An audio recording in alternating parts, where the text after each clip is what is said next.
Okay, so Haika, so did you do the division questions yesterday? Was there any problem? Did you understand the homework for math? Did you submit them? I don't think I submit them, so I'm going to submit the page today. Okay, so can you do question 15 for me? Okay. Actually, I'll write it down on the whiteboard. 1 second.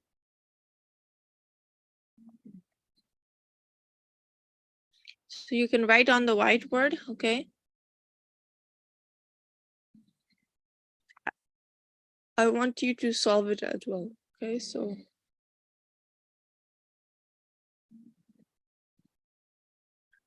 divided by 1, 3.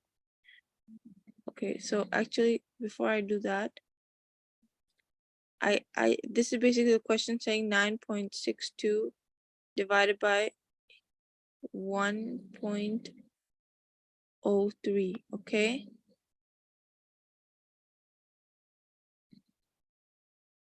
So how would you do this question? Do you know?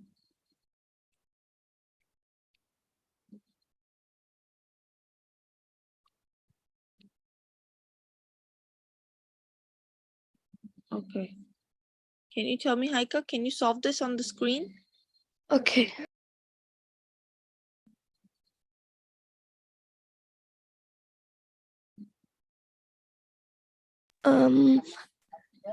Okay, so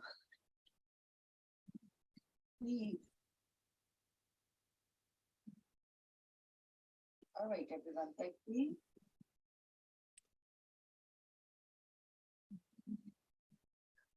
All right, can everyone see this screen now?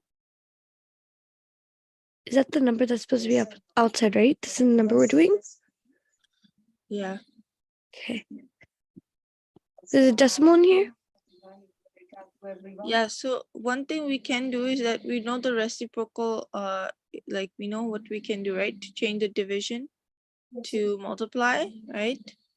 Uh-huh. We can put it like, since it's 1 point, we have to reverse, right? You think of it as under 1, okay, right now. So we can put it like 1.03, okay? Now this makes sense, right? Now you can do is, you can times this by 1 and you get 1/3, 1/3, right? 1.02. This basically number, okay? Okay. So now you have to just do the calculations, okay? So what is times what gives you 9.62? Do you know any number? What number can you times it by? Let's say the closest is 8. Let's try 8, right? Okay. 8 times 2 is what? 16. Then 8 times 0 plus 1 will give you 9. And then 8 times 1 is just 8, right? So do you think if we add 1.02, we can get 9.62? So let's see, 8.96 plus 1.02, you get 6, 7, 8, 9, 9.9, 9. So that means we cannot, because then that would become a bigger number. So 8.96 is the closest, right? Make sense? Yes. Okay. So 9.62 minus 8.96 will give you, minus that, what would it give you? Okay, so we're gonna Or minus. one thing we can also do, because since the decimals are a little bit confusing, remember yesterday we learned a method to get rid of the decimal. So Yeah. if you have 9.62 divided by 1.02, one thing you can do is just get rid of this decimal and write the equation like this, divided by 102, right? Without the decimal. Yep. So that's the same thing as this, okay? Basically. You know what I mean? Yeah. Yeah. Then you do that and then you do the division, okay? So we already got the answer. if we put in 8 for the answer, we get 8. What do we get? 8. 8.96. Rounding to 8.96, right? 896 basically without decimal now. Yeah. So that you subtract. So what is this? 12 minus 6 is gonna be? 12 minus 6. Yeah. 12 minus 6 would be 6. And then 16 minus 9. Oh, so no, this becomes 5 then, right? Then you have to take the 1 from the 9, then it becomes 15. So 15 15 minus 9 will give you what? 15 minus 9 is 6. 6, right? So 6. Okay, and now that's a 66 is your answer, okay? But you need to add a decimal so you can make it a bigger number, right? Because we don't need a fraction, right? For this case, we need to do decimals. So then you put a decimal here and then you put a 0, okay? Once you put the decimal after the 8, then you can put a 0. Now, what is times 102 gives you 660? Let's try. Can we try, do you want to try 5 maybe? One number smaller? So what is 5 times 2 is? What is 5 times 2? Haika. 5 times 2 is 10. Then I bring the 1 on top. 5 plus the 1 is what? 6.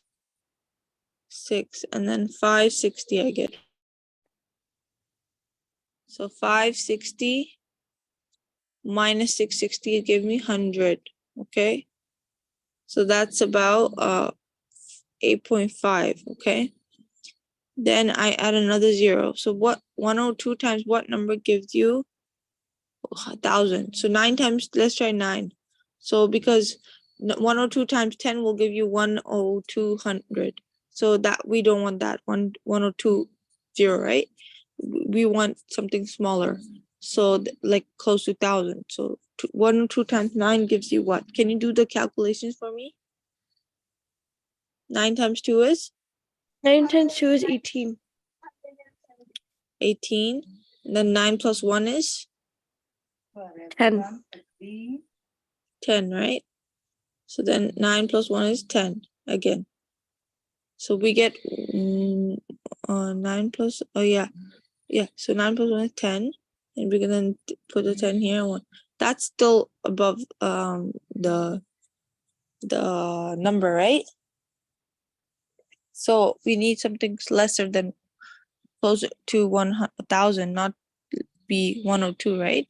So we needed to times it by 8, let's say. So 8 times 2 is 16. And 8 plus 1 is Haika. Haika, can you do the calculations? 8 plus 1 is 9. 8 times 1 is 8, and then 8 times 1 is 8. That's basically closer to the 8, 8, 8, 8. Wait, what was the answer? 8 times 1 is 8.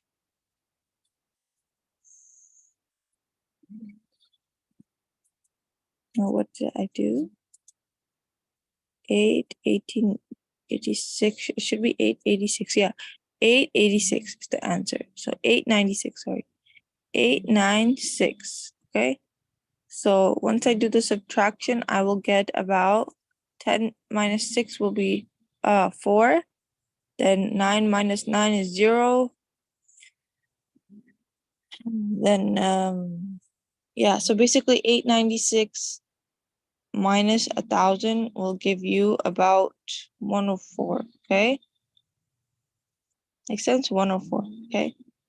Is your so basically your answer is about 8 9 8 9 8 9 8 8 point, sorry, 8.9.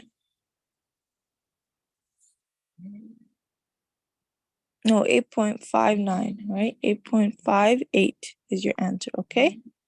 This is your answer. Make sense, Haika? Haika, do you understand? Yes.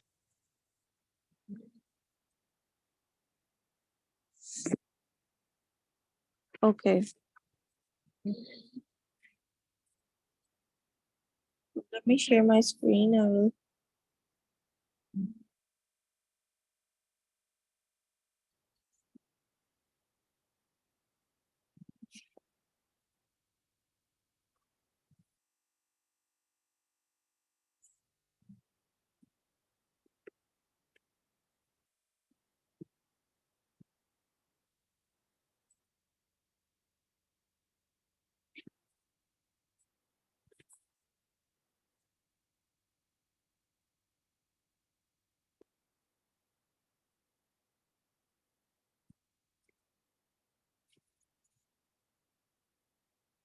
Okay. Yeah.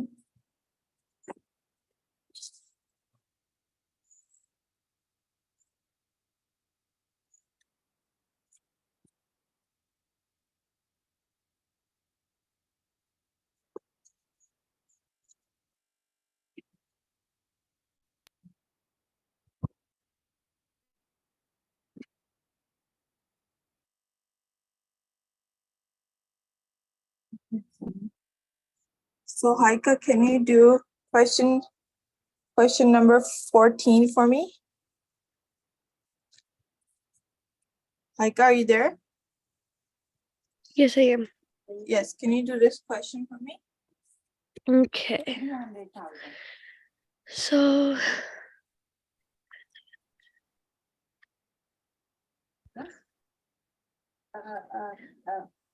Three.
Aika, have you done the question?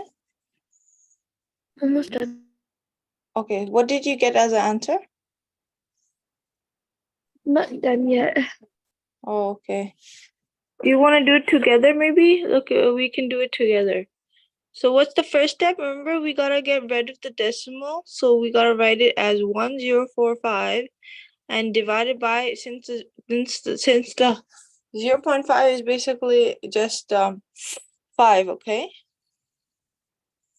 Make sense? Haika, do you understand? Yes. Okay.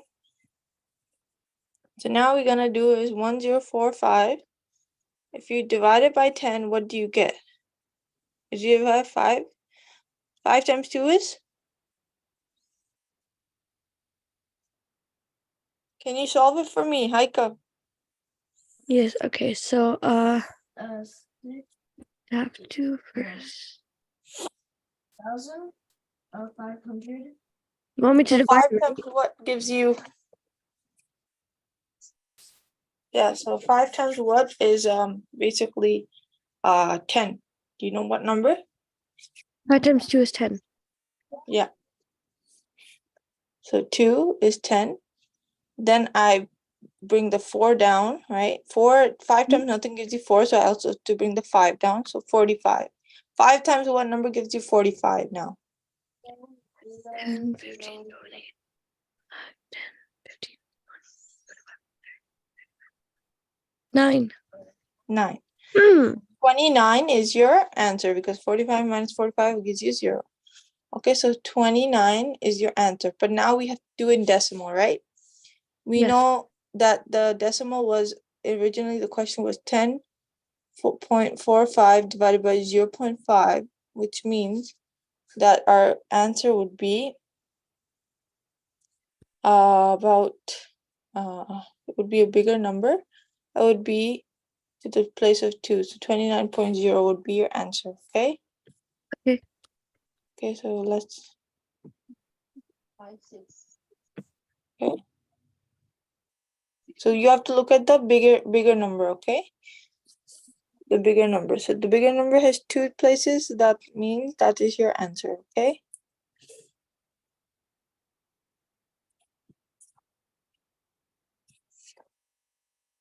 Is that clear now? You understand how to divide, right? Decimals? Any confusion? You can tell me. Okay. I do get a little confused at the beginning. Yeah, the places you have to know, okay? Like if you have, for example, question 16 we have here, like 118 divided by 0. So you automatically know that you have to put a decimal, right? You have to take away the decimal. So first we had to take away the decimal. So you left with 25, okay? So now if you're doing that, you can change whatever you get in the answer afterwards, but for now you can do this like, 118. So now 25, what number gives you 118? Anyone knows? There's no Uh, zero. no. Yeah, so basically you can try like 4. Let's try 4, or yeah, we can try 5. Let's try 5. This bigger number. So 5 times 5 is, I think 5 won't work now. Let me see. 1 second.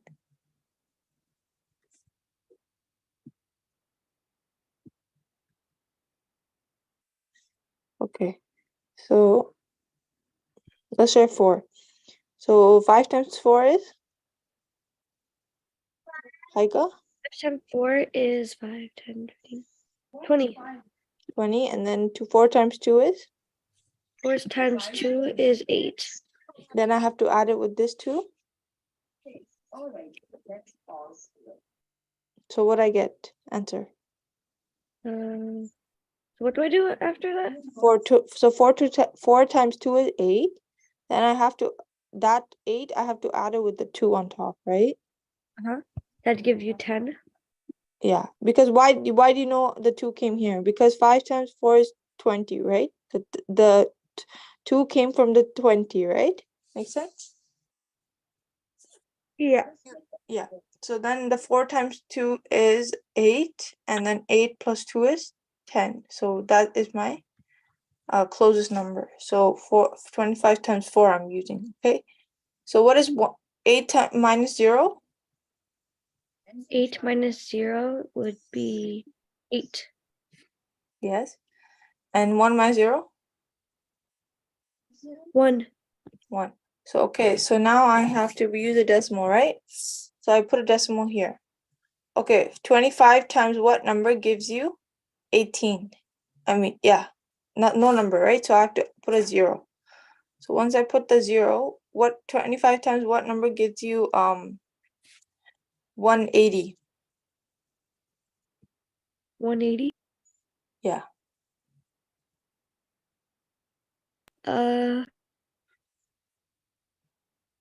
Closest would be That's 4, that'd be 100. sorry? Closest would be 4 because that would be 100. 4? Yeah. Yeah, but maybe we can get a closer number to 180, right? We have to get the closest number. So let's try doing 6, okay? 5 times 3 is? 5 times 6 is?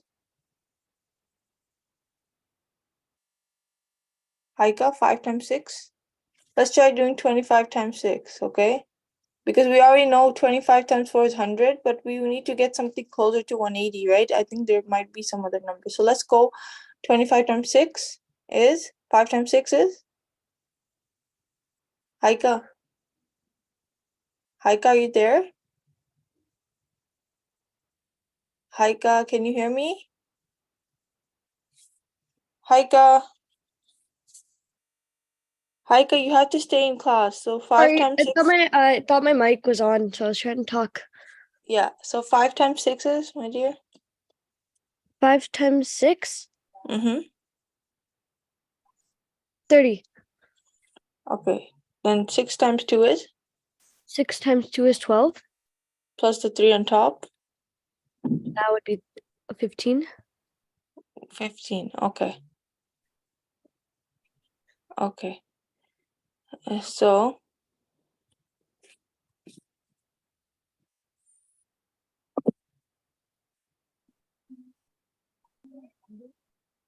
So I don't think even 150 will work. Let's try 25 times 7. Okay, 5 times 7 is 35.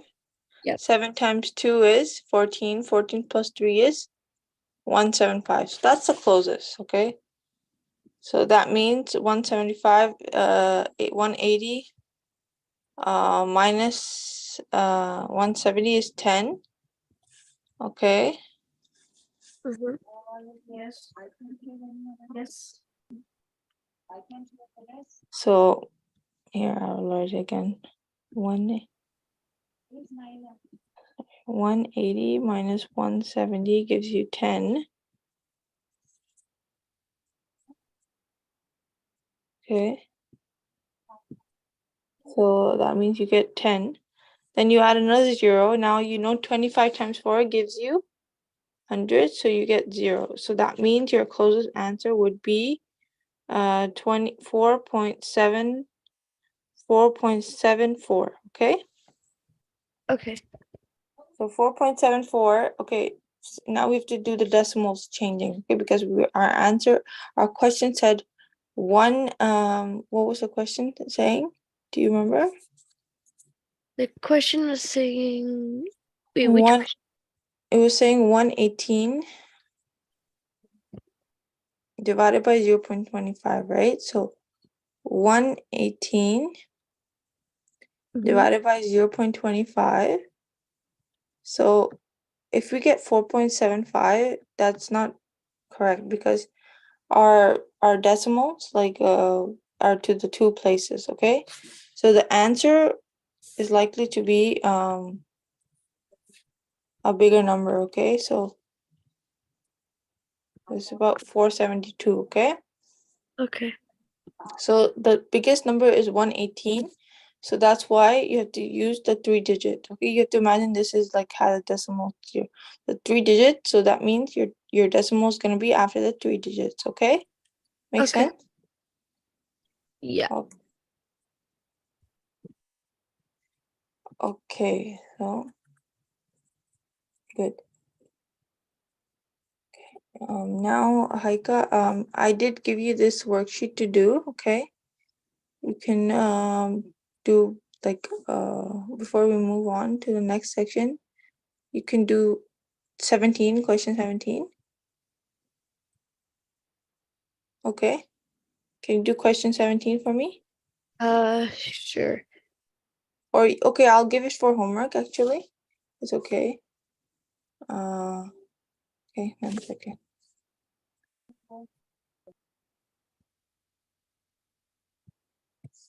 So I'm gonna be posting on Google Classroom.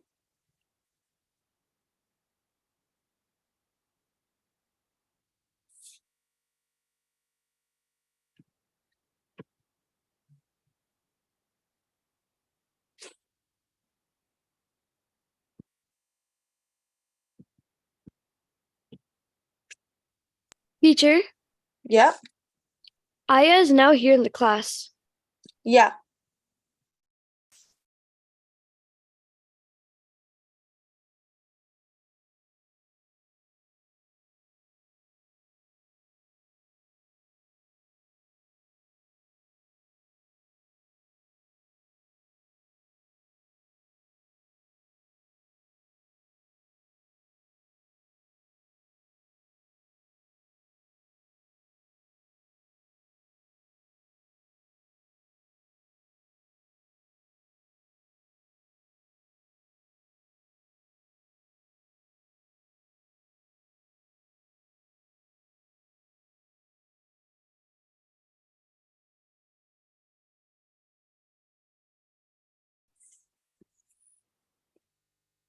Okay. So yes, Haika's not in the class, I think.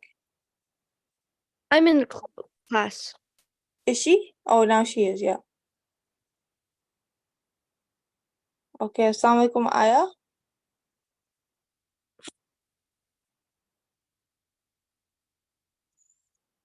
So you guys, Aya, we are doing maths right now. I was just sharing the screen. Okay. Let me just share the screen one more time. Hi, Haika, do you understand what to do? I'm gonna be posting the questions, okay, on the announcement page for Yeah, it should today. be. Yeah.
So everyone, did you guys check the announcement page? Haika? Let me check. Haika?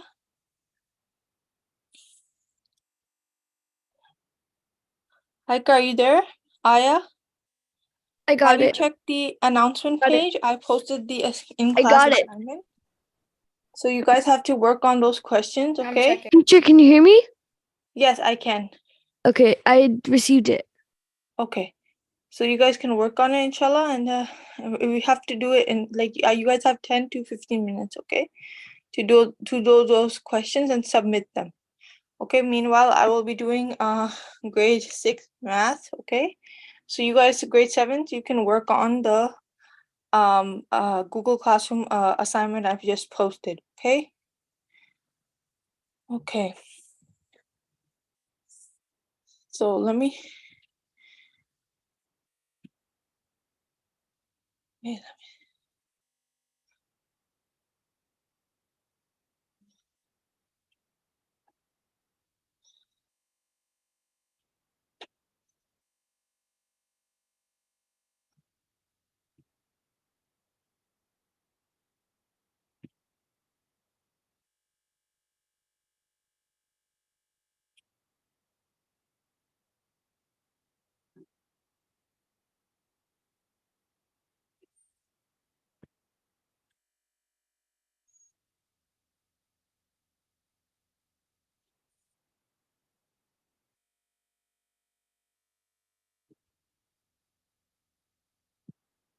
okay, I'm just sharing.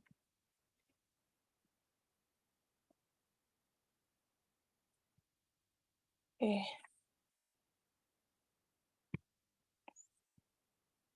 So Bahauddin, was yesterday homework you understand everything?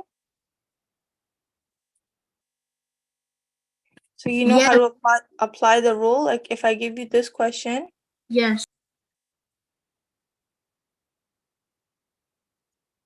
which one, how am I gonna do this?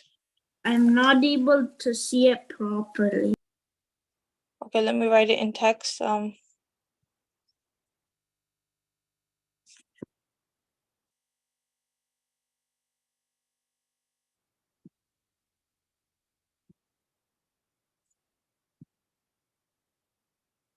Can you see the question now?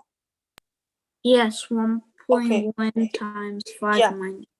Can you solve it at the bottom? Can you do it? Solve it, please. Okay. How would you do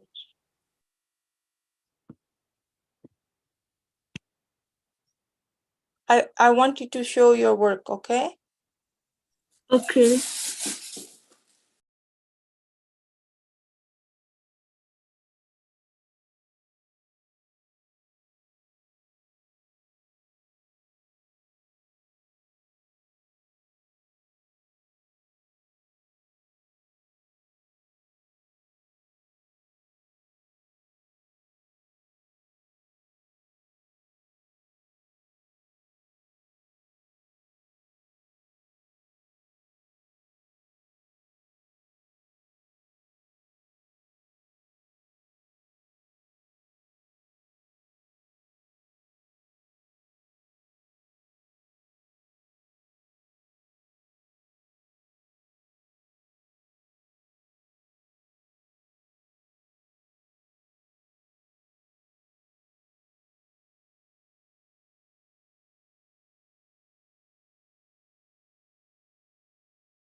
I did it, teacher. I put them in brackets and I did it.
Okay, so good, mashallah.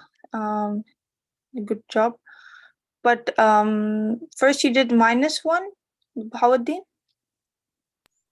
Yes, teacher. So the rule says you have to multiply first, okay? Bahauddin, can you hear me?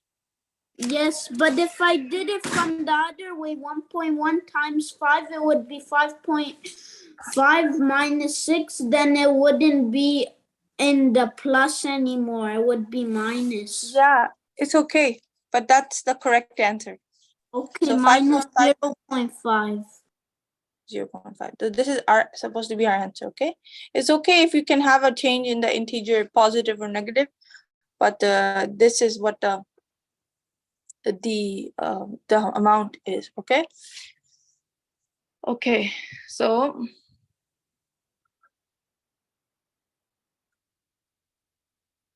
okay, good. So now we are going to I'm gonna share my screen again.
Okay, so we're done this, right?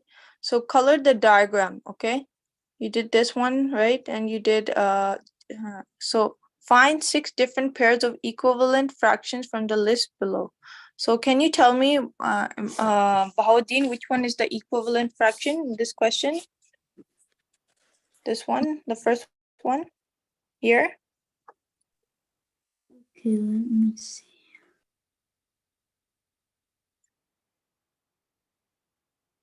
So let's start taking the smaller numbers first, okay? 1/2 is 0.5. Do you think there's another number that equals to 1/2? Yes. Which one is that one? 2 out of 4. 4 out of? Sorry, which one is it? 2 12 out of? 2 out of 4. 2 out of 4. Okay, where do I see it though? I don't see that one here. You have to choose the pair. You have to pair them with the questions you have. 30 out of 27 and 27 out of 30 is a pair. 30 out of 20, 30 out of which one? 27 is one. 30 out of 27 and 27 out of 30. But they have to be equal to each other. 27 or 30 will be a different. It's equal 30 out of 27 and 27 out of 30. No, they're not equal. So like, okay, what is half? Half is 0.5, okay? I can try doing 27 over 30, okay? I know it's 0 on top, and then I know that then I have to add another, sorry, 0, no. First I do, so 30 over 27 will be greater than 0 point. So that's, it will be 1 point something. So that means that is not correct. Okay. So let's see. We have to try, right? So we have to keep trying. So 5 out of 10 is equal to 1 out of 2. which one? 5? 5 out of 10. Yeah, 5 out of 10 is something similar. So if you divide both by 5, right, you get 1/2. So that means half is equal to 5/10. Good. Okay. So same thing we have to do for the rest. Okay, so I will give you for the homework, this one. Okay, now we're gonna do adding and subtracting fractions, okay?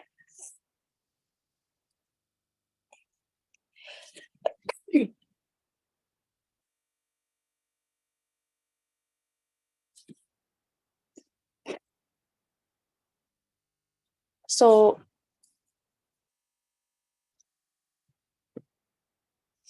5 times,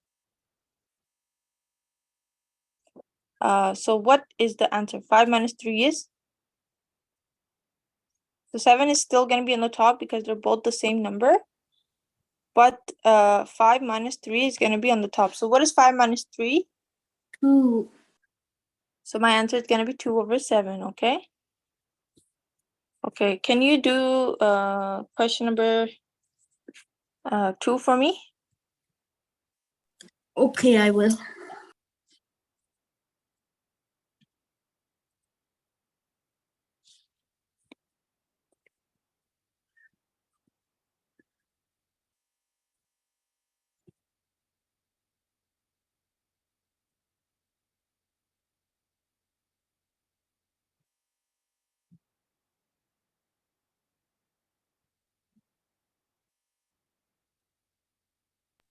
Six out of 7.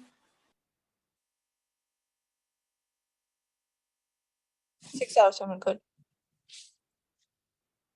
Okay, what about if I have this one, the 8 over 9 question 16?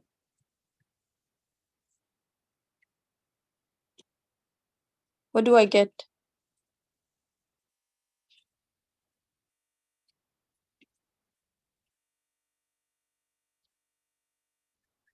Bawuddin, are you solving it? 5 out of 9. 5 over 9. Yeah, good. Okay, so you know how to do these, right? So good. And then subtracting, okay, you gotta also solve these questions, okay?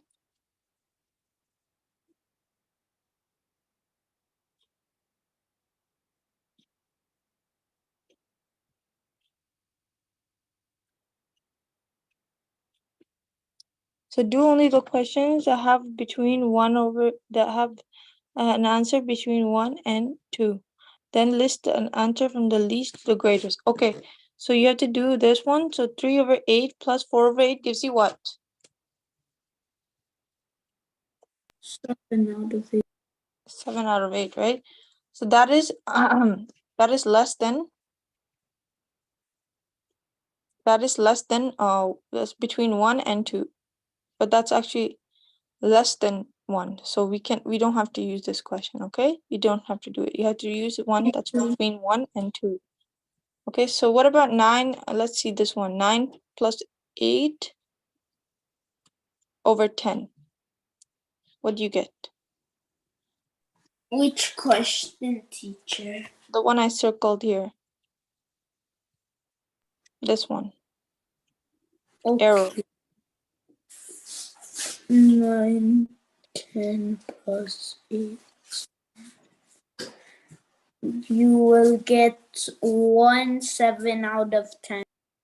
Yeah, so that's between 1 and 2, right? So you can use that one. And you have to look at what the sequence of the questions are, and based on that, you have to select those questions that are between 1 and 2 and write them from least to greatest, okay? So that's what you have to do right now. Okay, I will post this for the homework. And then write the answer as a whole or mixed number in simplest form. So can you do question 50 or should you want me to solve it for you? Okay, let's do one question together. So 1 over 1 over 4 plus 1 4 over 4. Okay, this is the question. We're gonna do it on the whiteboard.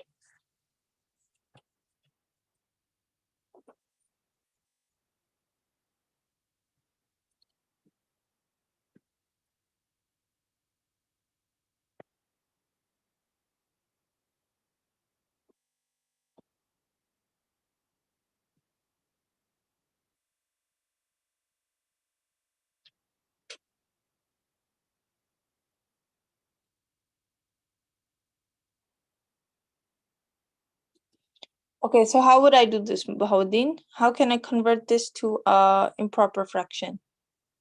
First I times 4 by 1, then I have to add that number I get with the 1, right?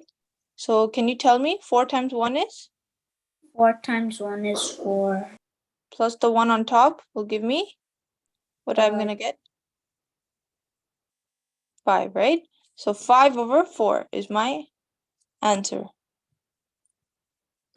Minus 1 over 4. Now 5 minus 1 is? What is it? 5? What is 5 minus 1? Bahauddin?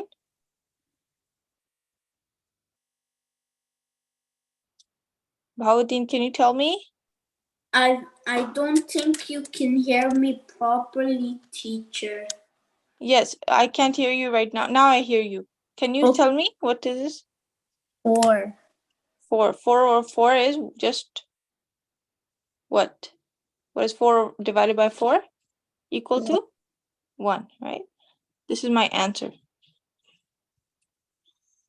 Okay, so the 5 minus 1 is 4 over 4, and then you get 1. So that's how to solve. Okay, you understand how to solve mixed fractions? Okay. I don't know if Imran is in the class or Siddiqa. They just left. Okay, anyways. So then I will see. I'll give you one more question. Oh, this is a different one. Sorry, to have the same one here.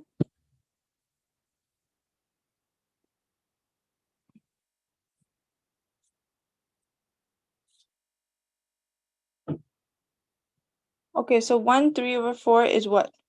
Times that, if I add that with this, how much you get? 1.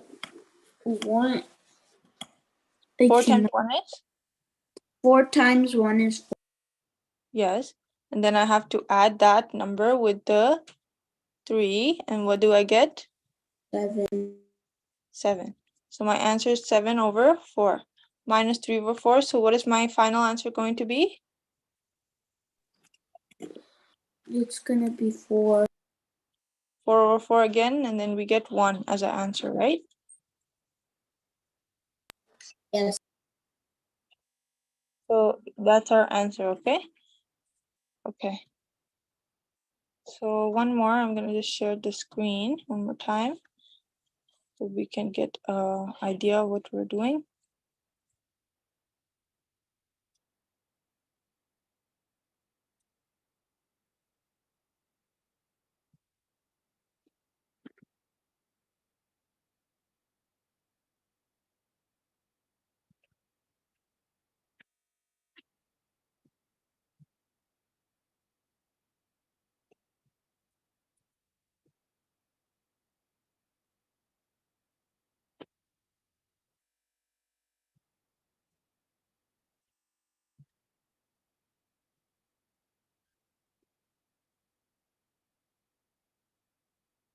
Okay, can you do Bahauddin question number 54 for me?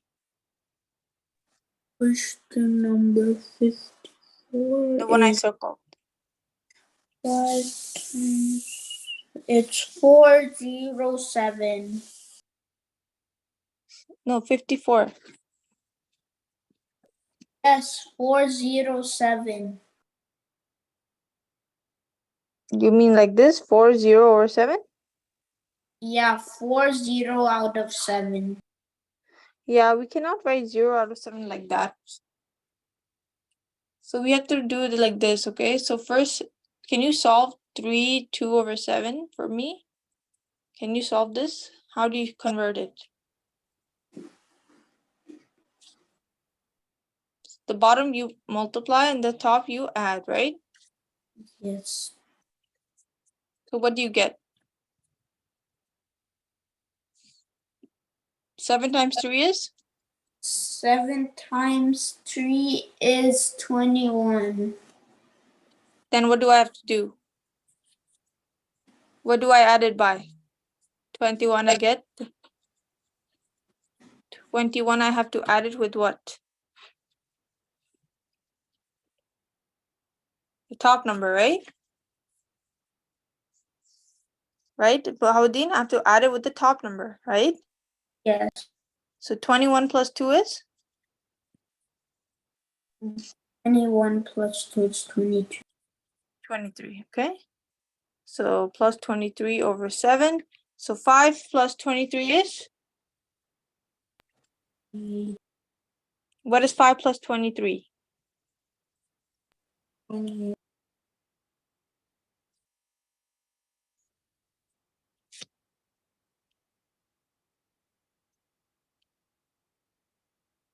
Can you please be nice and answer quickly? You have to continue. I don't think you can hear me. I said 2 times 28. No, I'm not asking for the answer. I'm just asking for the first part. 5 plus 23. 5 plus 23 is 28. Yes.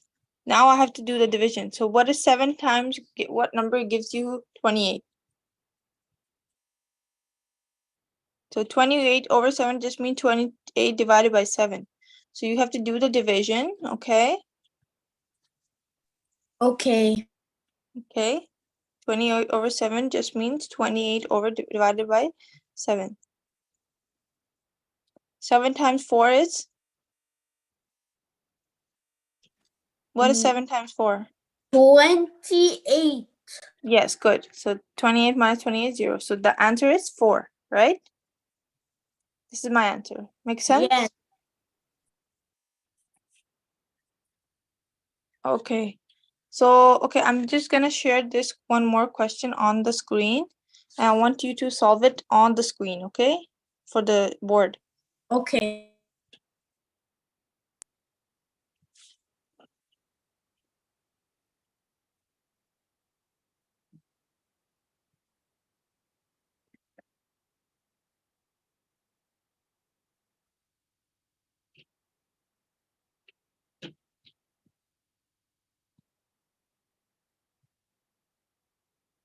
Can you solve this? I mean, sorry, this one's supposed to be 7, okay?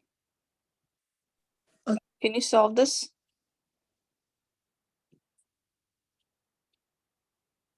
Bahauddin, can you solve this now? Yes, I'm solving it. Okay.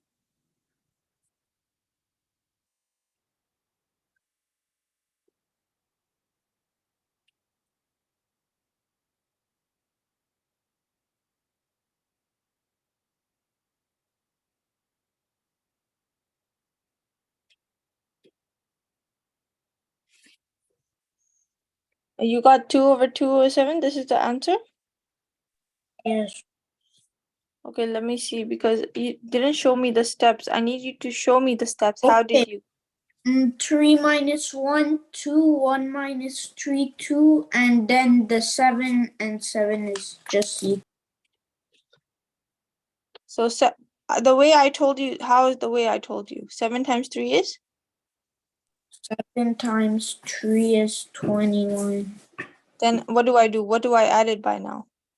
What is in the top? 21 added with what? 3.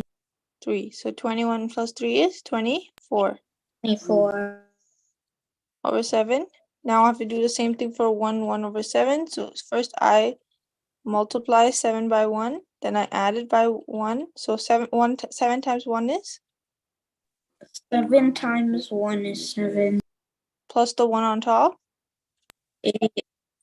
So I get 8 over 7. Now 24 minus 8 is what? 24 minus 8 is 16.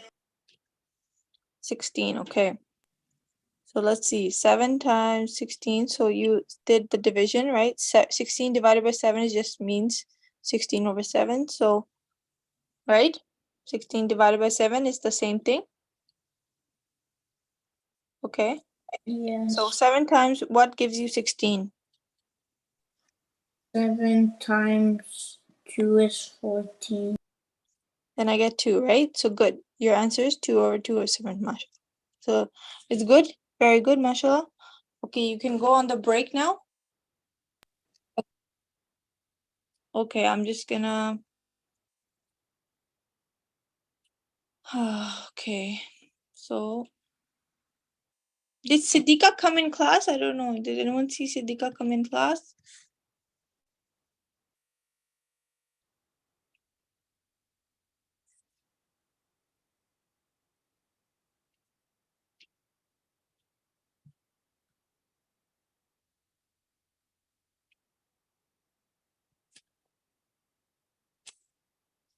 Okay, so guys, we will come join after the break. So we have a break from 10:45 to 11. Okay.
Okay.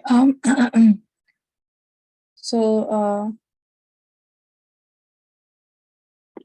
has anyone been able to work on the everyone has submitted their social studies assignments from yesterday and the science as well, right? Bawadeen, I saw yours. Haika, Yeah. have you submitted? Aya, have you submitted? Okay, so let's start again with science. Okay, we were doing atoms and molecules. So you guys know what an atom is? Everyone, can you tell me the definition of an atom?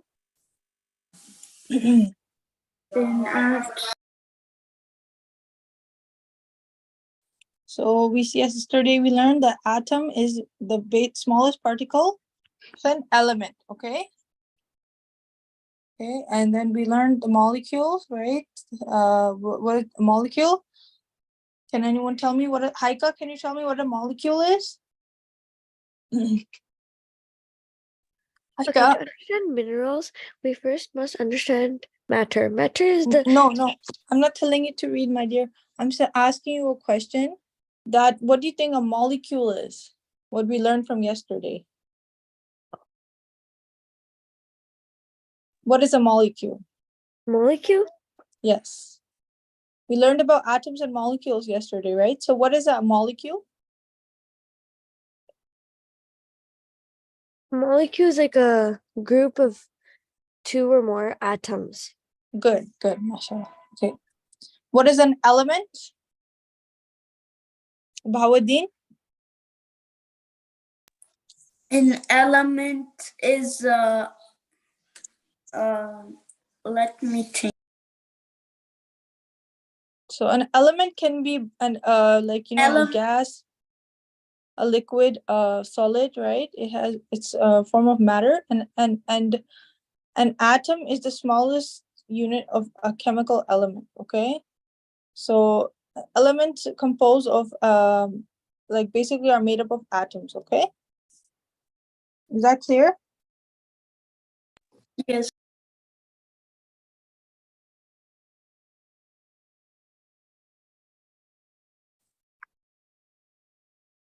Okay.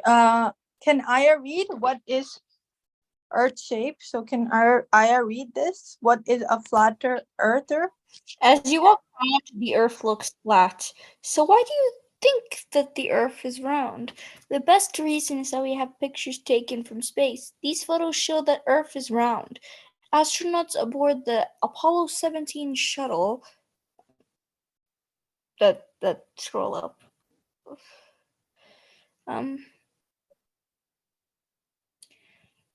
Took this one called the blue marble. Wait, figure below. Earth looks like a giant blue and white ball. Did people only come to think that Earth is round even when spacecrafts took photos? No, even the ancient Greeks knew that Earth was round. They figured this out by observing the arc shape of the shadow on the moon during a lunar eclipse. Since Galileo, people can look through a telescope and see that the planets orbit around the sun. These bodies, the sun and each of the planets, are round. If Earth is a planet, it is certainly round. Another way to tell that Earth is round is to look at the ships sailing off into the distance. What do you see when you watch a tail ship sail over the horizon of the Earth? The bottom part of the ships disappeared faster than the top part. What would that ship look like if Earth were flat? No part of it would disappear before the other. It would all just get similar as it moved farther away. Okay, good. So the Earth shape is not actually flat. You know how people have before, the ancient Greeks, they used to think that the Earth was around. But there is actually the Earth is not like flat. Okay, so this is something. If the so what would happen if the Earth was flat? No part of it would disappear before the other, right? Okay, so the Earth shape is actually like it has a curve. Okay, so Can you read hemisphere, Bahauddin? Earth is a sphere, technically an oblate sphere, formed a big squash at the poles. As a sphere, it can be divided. Half of a sphere is a hemisphere. Earth is divided into hemispheres: north, south, east, west, figure below. Remember that the equator is the line that falls at 0. North of the equator is the northern hemisphere. South of the equator is the southern hemisphere. The North Pole is at 90, and so there are 90 degrees lines in the northern hemisphere. The South Pole is 90 S, so there are 90-degree lines in the southern hemisphere. Okay, Earth also has a eastern hemisphere, right? Yes. And a western hemisphere. So, sphere is this kind of shape, right? 3D circle. Basically, a 3D circle is a sphere. And then half of it is gonna be a hemisphere, right? Half of it, hemi, the word means half of it. Okay, and the middle part of the equator is the middle line that that rotates around the Earth is the equator. Okay, so you guys know that, understand that, and you know that. Hello, yes. I think there's a dozen countries on the equator line. Yes, exactly. So there's a lot of countries, and they're this is the line, and then there's a north, south, east, and west direction. Okay, so Earth also has an eastern and western hemisphere. Okay, so summary. Can you read ancient Greeks knew? Haika? Haika, can you Yes. read ancient? Okay, ancient Greeks knew that Earth was around.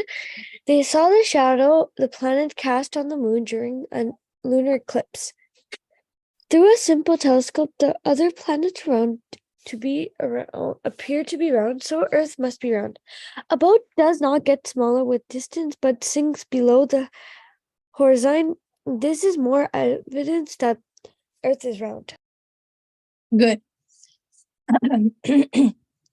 Okay, so this is a video you guys have to watch, okay? So after your homework, okay?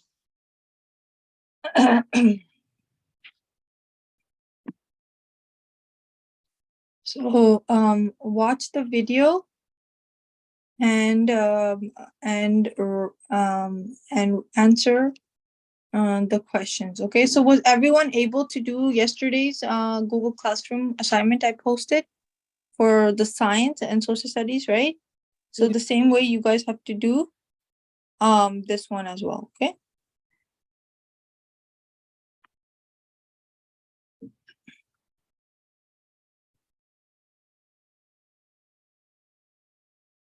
Okay, today I'm not able to do that.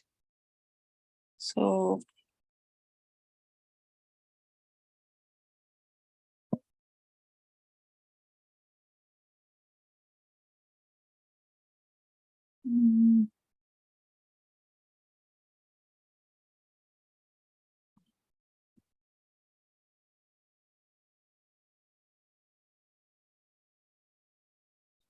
I think I'll have to just copy the link and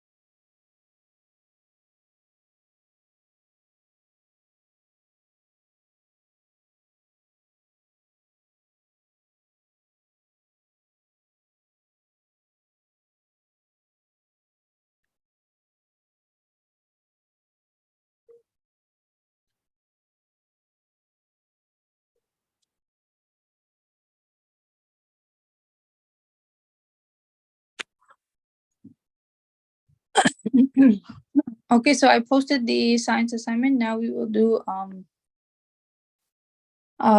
English. I mean, sorry, we will do social studies.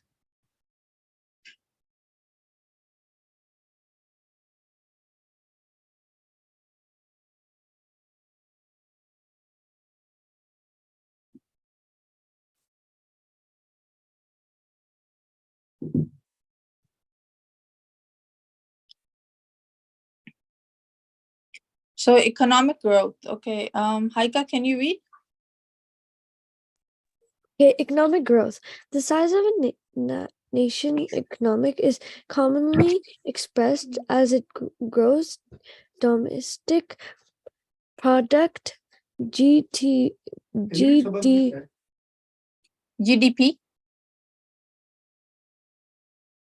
Haika, continue. GDP. Haika, can you hear me? Sorry, which measures the value of the output of all goods and services produced within the country in a year. GDP is measured by taking the qualities of all goods and services produced, multiplying them by their prices and summing the total. Since GDP measures what is bought and sold in economic, it can be measured either by the sum of what is purchased in the economic or what is produced.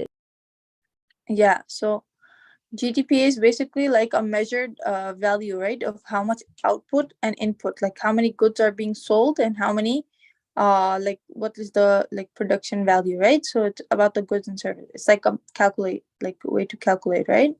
The GDP of a country, right? Makes sense? There is So also GDP per capita.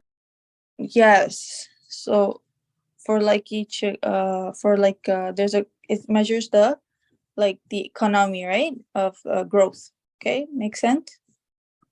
So the ability of the economy to produce the output determines its growth. Okay, so how much input is being, like, for example, if we have like input, we have goods coming in from China, like, for example, we have clothing and you have fabrics and stuff like that.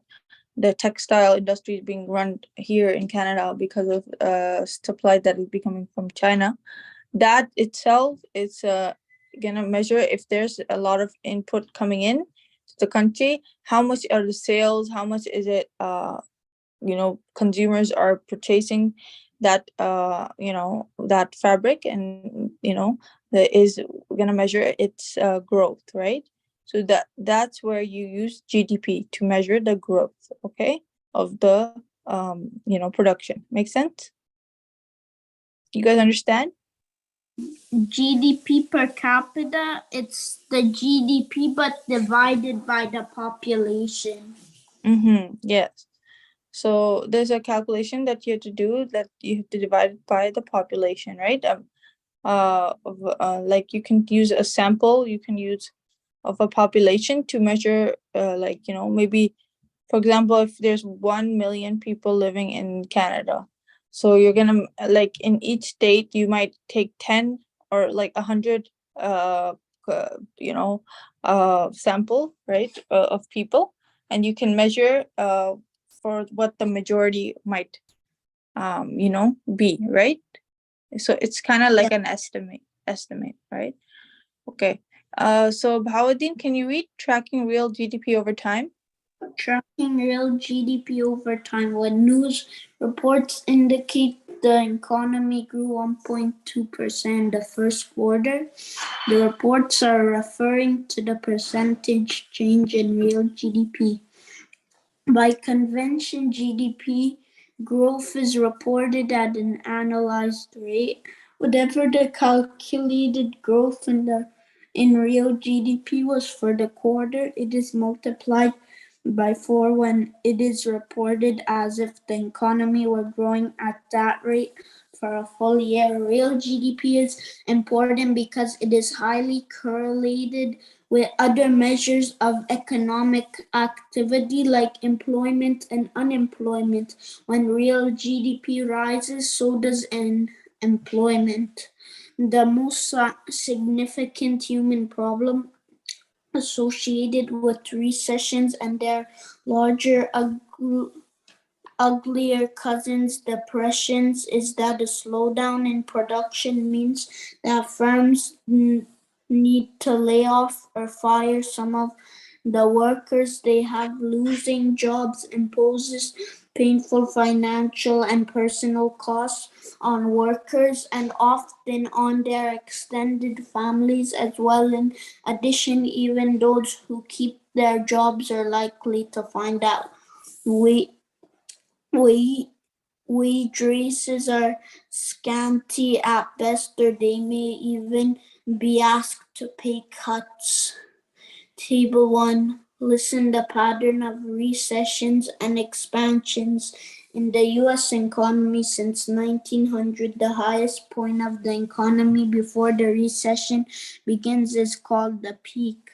Conversely, the lowest point of a recession before a recovery begins is called the trough. Okay, good. Trough. Okay, so peak is like, when people used to say when my business was at the peak, right? Why are they using the word peak? Because it's on my business is on the top, like it's going really well, right? But when that they're saying, oh, in this period of time my business used to have was down, or was at its trough, right?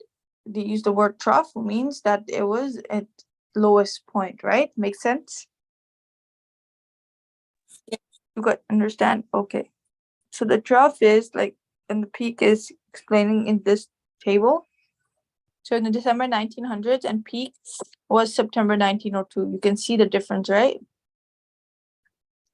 So the month of contraction took 18 months, and then the 21 months period showed how the peak after 2 years later.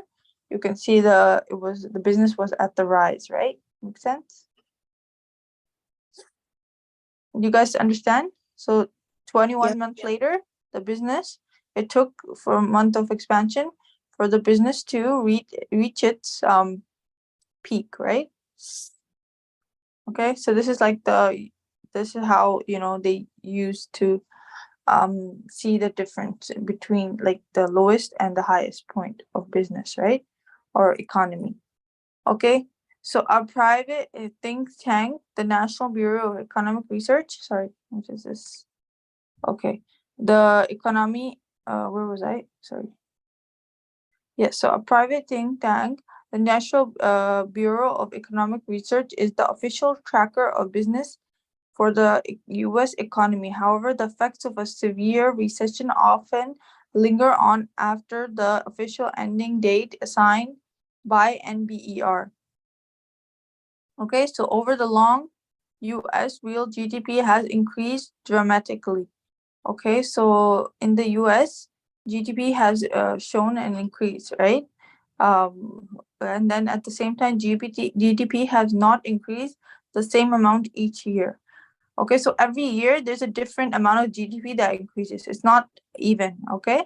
It's not like they increase like by the same amount. There can be a difference, okay? And the rate of amount. Okay, so the speeding up and slowing down of GDP growth represents the business cycle. When GDP declines significantly, a recession occurs. So right now we're going through the recession period, right?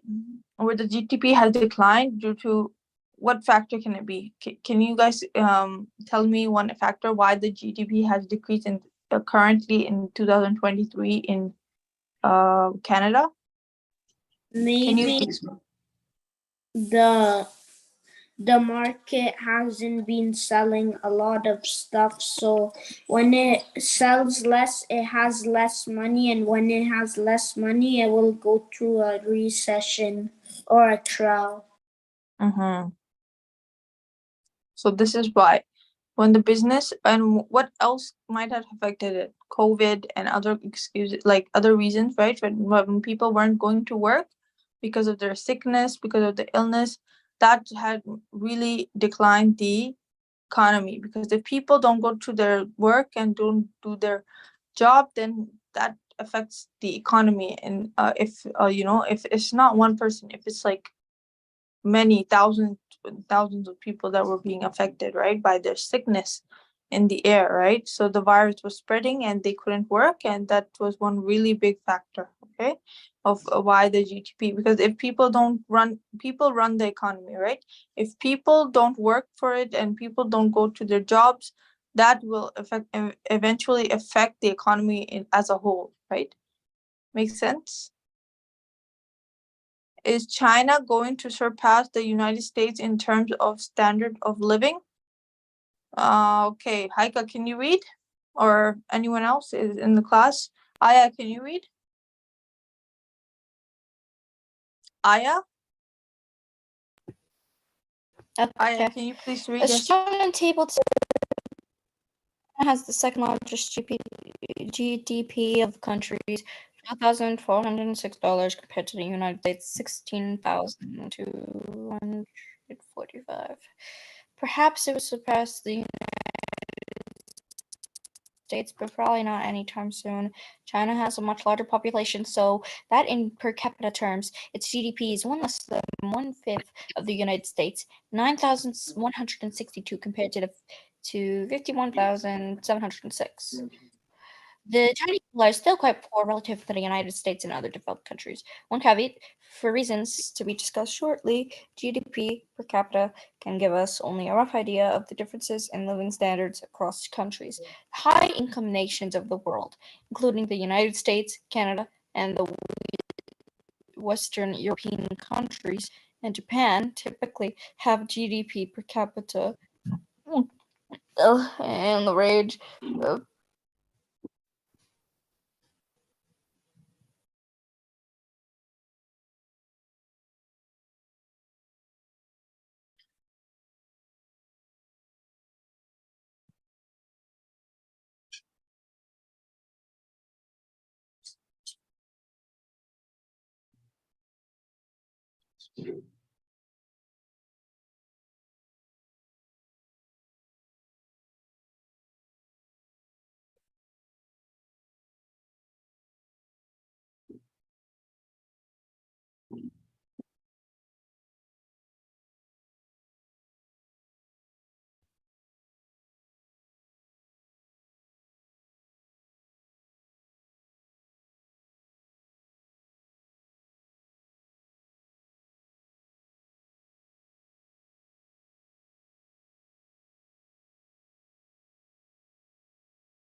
Okay.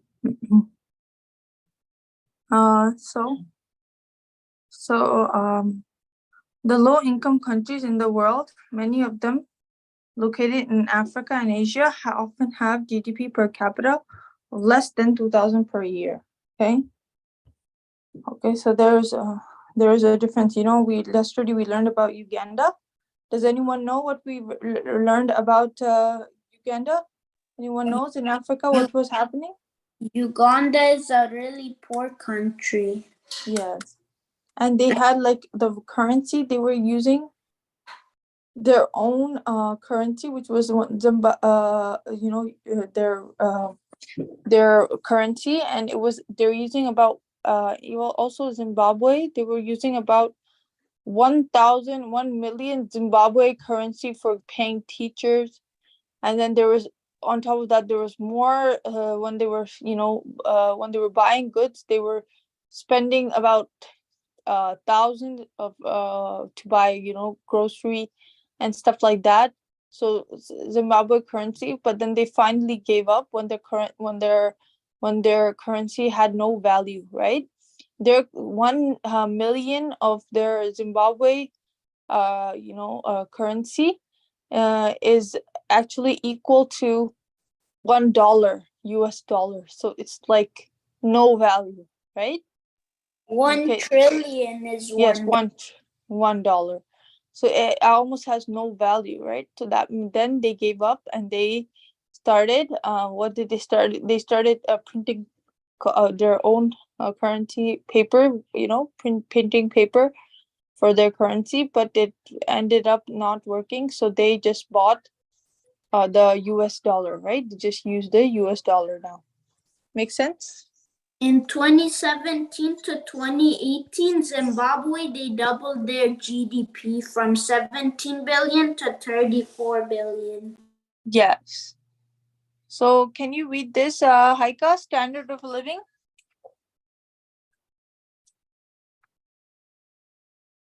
Haika, can you read?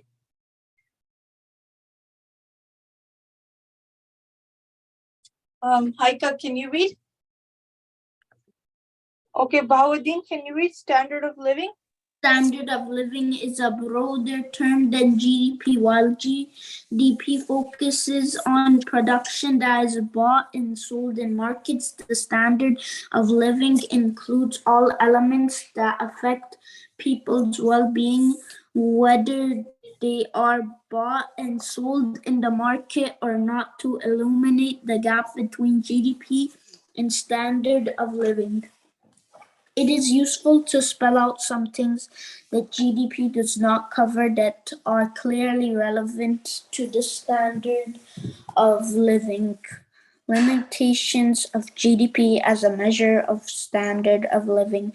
While GDP includes spending on recreation and travel, it does not cover leisure time clearly. However, there is a substantial difference between an economy that is large because people work long hours and an economy that is just large because people are more productive with their time, so they do not have to work as many hours.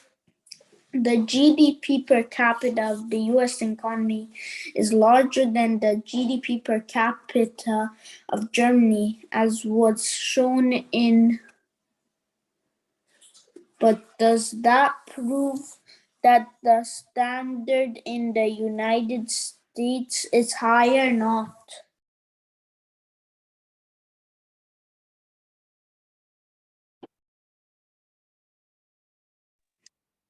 China's GDP per capita, it will rise because their population is decreasing.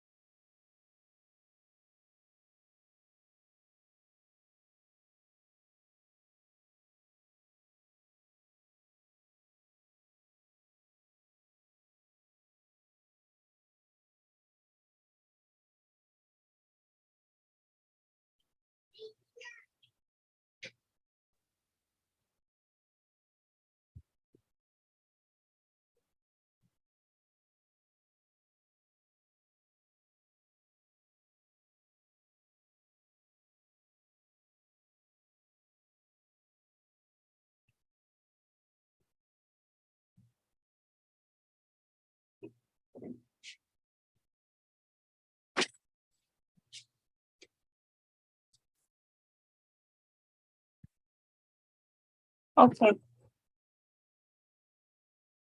So the calculation of GDP does not take German workers' extra weeks of vacation into account. While GDP includes what is spent on environmental protection, healthcare, and education, it does not include actual levels of environmental cleanliness, health, and learning. So GDP includes the cost of buying pollution control equipment, but it does not address whether the air and water are actually cleaner or dirtier. Okay. So GDP includes spending on medical care, but does not address whether life expectancy rate mortality has risen or fallen. Similarly, it counts spending on education, but does not address directly how much population can read, write, or basic mathematics. Okay. So GDP is like it's a calculation, but it does not really measure a lot of things.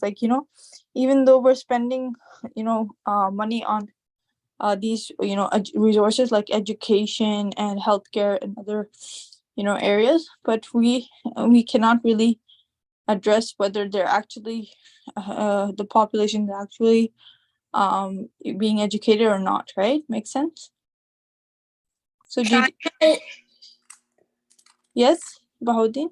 China is at its peak in population. Now it's gonna start decreasing.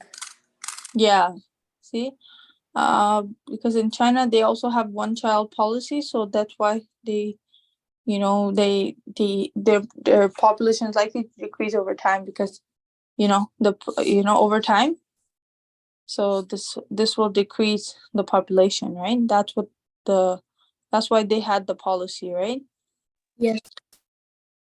So GDP includes production that is exchanged in the market, but it does not cover production that is not exchanged in the market. For example, hiring someone to mow your lawn or clean your house is part of GDP, but doing these tasks yourself is not part of GDP. Okay? So if you hire someone, you're paying them, right? But when you're doing it by yourself, you're not being paid, right? To do your own lawn, right? So that's the reason of why people hire. So it's part of the economy, right? That's why, right? More people are employed, right? So they can do the work, right? Make sense? Yes. One remarkable change in the U.S. economy is 42% of women participated in paid labor force. By the second decade of 2000, nearly 60% of women participated in paid labor force, according to Bureau of Labor Statistics. As soon as now, in the labor force, many of the services they use to produce in the non-market economy, like food preparation and childcare, have shifted to some extent into the market economy, which makes the GDP appear larger even if more services are not actually being consumed. GDP has nothing to say about the level of inequality in the society. GDP per capita is only an average. When GDP per capita rises by 5%, it could mean that GDP for everyone in the society has risen by 5%, or that of some groups has risen by more, while that of others has risen by less or even declined. GDP also has nothing in particular to say about the amount of variety available. If a family buys 100 loaves of bread in a year, GDP does not care whether they all are white bread or whether the family can choose from wheat, rye, pumpernickel, and many others. It just looks at whether the amount of spent on bread is the same. Okay, so the brand doesn't matter, the type of bread doesn't matter, but the category is the same, right? It's just bread. Make sense? So we do not look at GDP does not look at specific things, right? It looks at the overall picture, basically. Okay. Likewise, GDP has nothing much to say about what technology and products are available. Okay, the standard of living, for example, 1950 to 1900 was not affected only by how many money people had, it was also affected by what they could buy. No matter how much money you had in 1950, you could not buy an iPhone or personal computer. Okay, so the types of goods and services available in the 1900s and 50s was not obviously as much as was not that much, right? Like the technological resources, so they could not buy that, purchase that. However, as compared to now, we do have these as resources to buy, right? More technological resources, right? Available. So in certain cases, it is not clear that a rise in GDP is even a good thing. If a city is wrecked by a hurricane and then experiences a surge of rebuilding construction activity, it would be peculiar to claim that the hurricane was therefore economically beneficial. If people are led by a rising fear of crime to pay for installation of bars and burglar alarms on all windows, it is hard to believe that this increased GDP has made them better off. Okay. In the same vein, some people would argue that sales of certain goods, like pornography and violent movies, do not represent a gain in society's standard of living. Okay, there's a lot of reasons, right? GDP is basically telling us, like, if you have a hurricane going on, right, and it causes like destruction of homes, right, for a lot of people, and they have to build another home for them, right? So construction, that's another expense that GDP is going to cover. And the GDP is basically does not mean that has been this has done good to economy, because when things like this happen, natural disasters, they do affect the economy of a country. Do you guys understand this? Bahauddin and Haika? Yeah. Aya, you understand, Yes. right? GDP does have effect on economy, because if hurricanes, natural disasters happen, like right now, you see in Palestine, Gaza, you see how their homes are being torn apart, and you see how they're being, killed, and you don't have homes to live in. So, do you think this is affecting their economy, their standard of living? Yes. Yes, this is affecting it, right? So this is what is the GDP of a country is affected when these disasters and these explosions happen to a country. So does a rise in GDP overstate or understate the rise in the standard of living? Okay, Aya, can you read? Aya, can you read this? The fact. Yes. Can you read the fact? You want me to read? Yes, please. Thank you. Yes, please. Sorry, I was in the washroom. Oh, okay, no problem. Are you back? Yeah, no, I'm not, but yes, of course I. Okay, you can read. The fact that GDP per capita does not fully capture the broader idea of the standard of living has led to a concern that the increases in GDP over time is illusory. It is theoretically possible that while GDP is a standard of living, it will be falling if human health, environmental cleanliness, and other factors that are not included in GDP are worsening. Fortunately, this fear appears to be overstated. In some ways, the rise in GDP understates the actual rise in standard of living.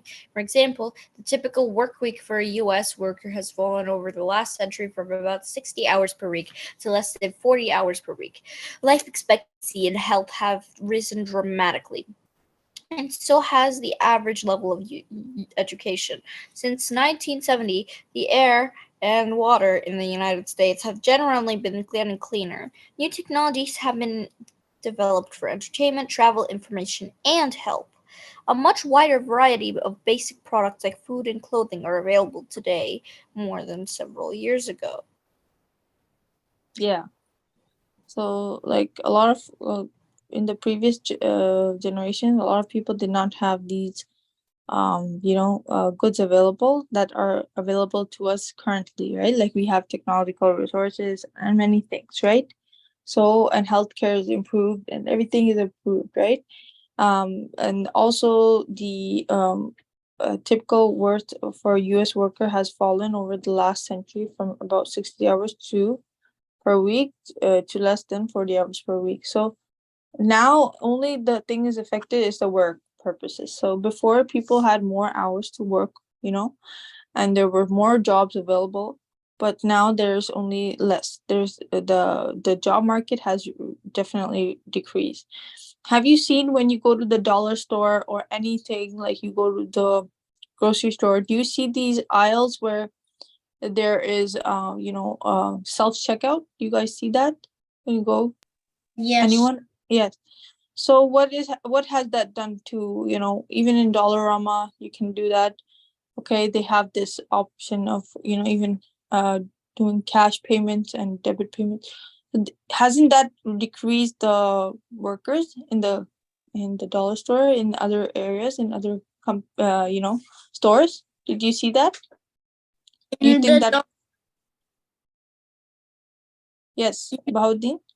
in I the can. dollar mall nearby my house, Yeah. there is no self checkout. It's all workers, people checking out. They're all workers? Yeah, they scan it for you. Oh, okay. But like there's many areas that do have that, but there's some areas that also have self-checkout now. They're starting it. They're gonna eventually this is gonna become, a trend, like where people will go and more they're gonna be self-checkout options. First it was rare. Like now you see, like in the beginning when they started it was very small amount of people that used to go there. But now you can see as much as time is going by, people more and more people are using it, right? So this reduces the workers. When you do have the option of paying yourself. Back in 10 years ago, we did not have that. We had to stand in lines and wait for the cashier to help us, right? And all aisles would be cashiers. But now it's basically has obviously the labor force has decreased, and they now the customers themselves are paying, and charging themselves, and they're buying their items, right? Makes sense? In the Walmart nearby my house, Mm-hmm. there is a self-checkout, and also there is people who scan it as well. So both in nearby my house. Yeah. There's both options, but usually people go for the fast one, right? Cashier might take some time and stuff like that. Self-checkout is something that is for people who need to go to work or people who are getting late for some appointment. They might just use self-checkout, right? Makes sense? So it's also been easier for consumers, right? So that's what reason, but this has reduced the job market. Okay. I always go to the self-checkout with my parents.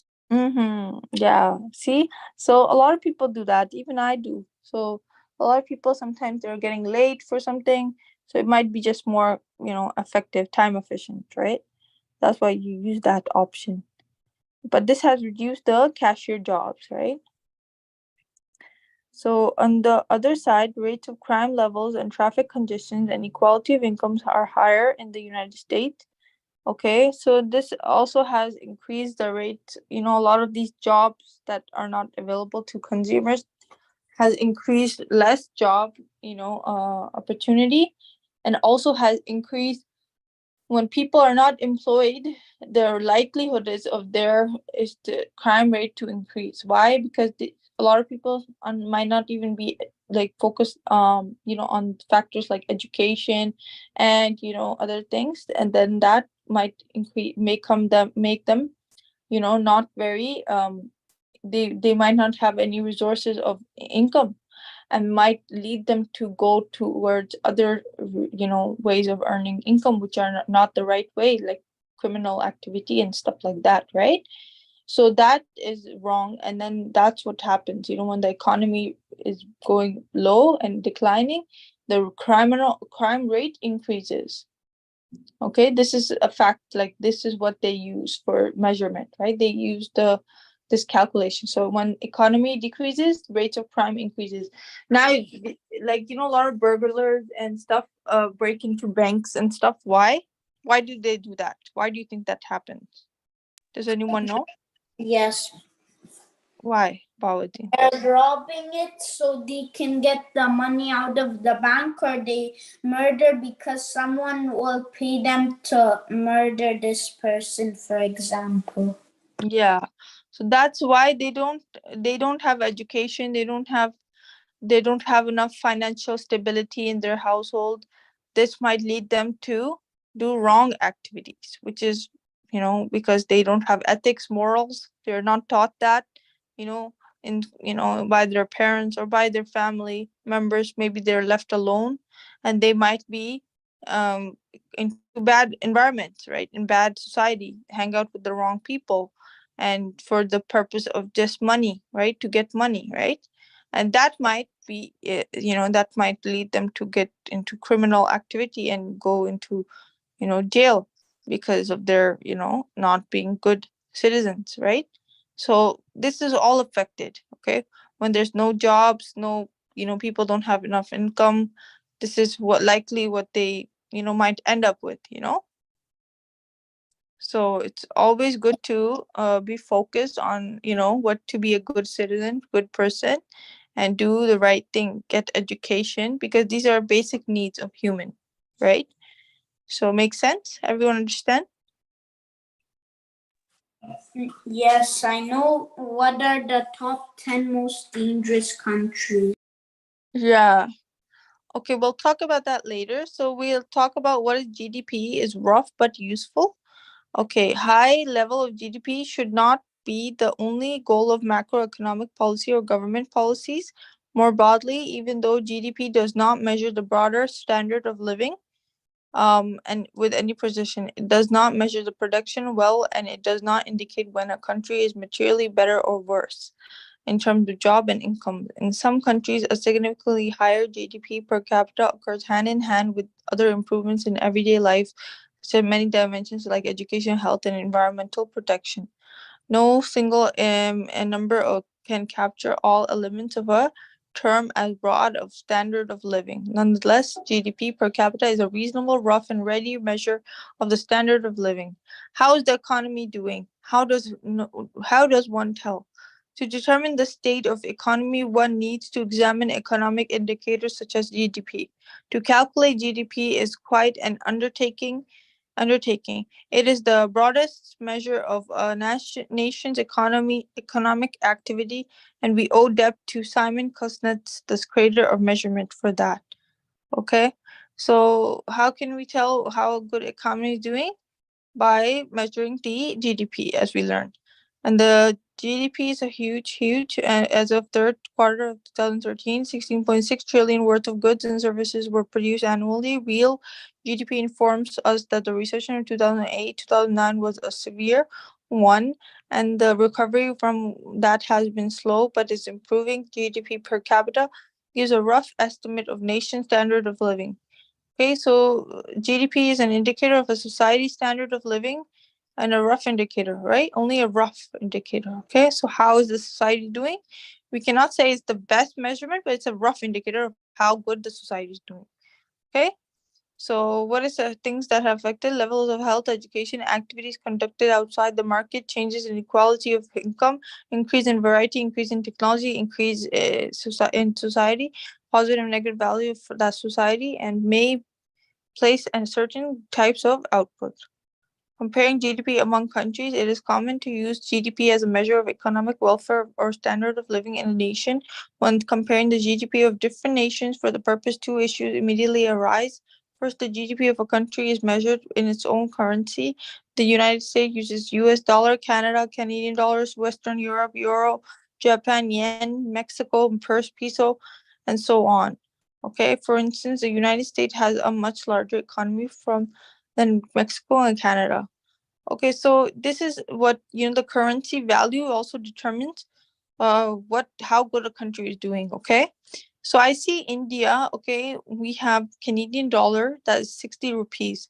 It's been that from 2006. Okay, it ranges from 50, goes back to 60, it goes to 50, it goes back to 60. But it does not go up till 100 or more than that. However, in Pakistan, which is our also a country, you can see one US dollar has dramatically changed. In the 2006, it used to be around 60 rupees, but it kept increasing because of bad economic choices. There has been a lot of changing. So you know how much it is worth now? A one Canadian dollar. Does anyone know? One, In rupees, in Pakistani rupees? I think it's 200 rupee, 400 rupee. Yes, you're right. That's how much it is. And it's because of not economy being stable and not running very well.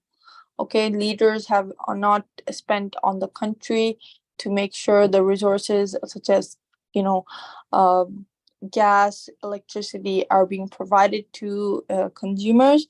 I mean, and to the population, and that has also affected, many people to lose jobs and not have maybe close their shops and other reasons, right? So these are very important, right? Because you can see why these resources like oil, coal, gasoline are very important for the country to run efficiently. And they also go on recession right now. They're also on recession because they increase the price of goods such as food, like water, flour. They use flour, rice, like the basic goods that people need. They increase the prices for that. So a lot of poor people might not even eat there, because of the recession that is going on. So converting GDP to a common currency using the exchange rate to convert GDP from one currency to another is straightforward. Say that task is to compare Brazil GDP 2012 4,403 billion reals with the US GDP of 16,245 trillion for the same year. Step 1. Determine the exchange rate for the specific year. In 2012, the exchange rate was 1.869 real $1. These numbers are realistic, but rounded off to simplify the calculation. Convert Brazil GDP into US dollars. Brazil GDP in the US dollars. Exchange rate, Brazil GDP is reals. Exchange rate, reals, right? 4,403. And it's 1.86 reals per US, okay? And then the total is 355.8 billion, okay? Compare this value for GDP in United States in the same year. The US GDP was 16,245 in 2012, which is nearly 7 times that of GDP in Brazil, okay? Do you know Kuwait's Kuwaiti dinar? Mm-hmm. It's more valuable currency. Yeah. See, in the UK, United States was the highest, okay? Then UK falls below, pounds 1,539. Then South Korea, Mexico, Japan, India, Germany, China, Egypt, right? Egypt and China, Canada, and then Brazil. So Brazil was the lowest, right? So the US economy has the largest GDP in the world, right? By a considerable amount. The United States is also a populous country. In fact, it is the third largest country of high population. Okay, so even compared to Canada, Canada is not very populated, right? US is very, very populated, and they have more states than us, right? They have more, right? Make sense? Yes. That's why there is a bigger economy, and then there's more people that are, helping towards the economy to rise, right? Increase in the the economy. Okay, so the ranking, they have ranked. So these are some questions you guys have to answer for the homework. Okay. Okay. So I will be posting it right now.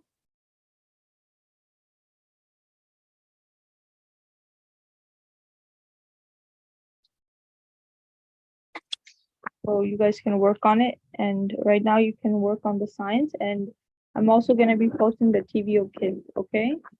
Assignment you have to do for self-study. So did everyone finish the TVO kids from yesterday?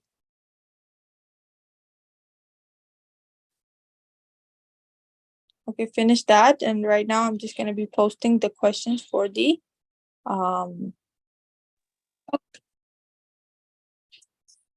yeah.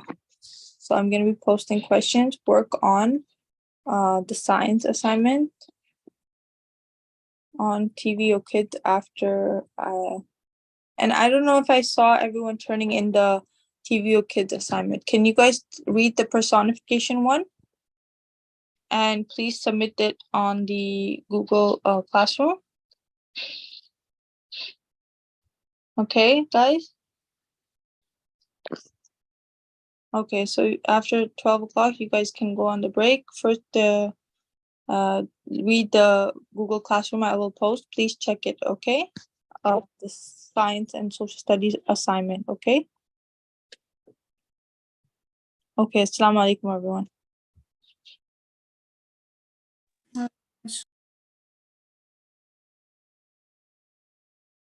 Excellent.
Assalamu alaikum, everybody.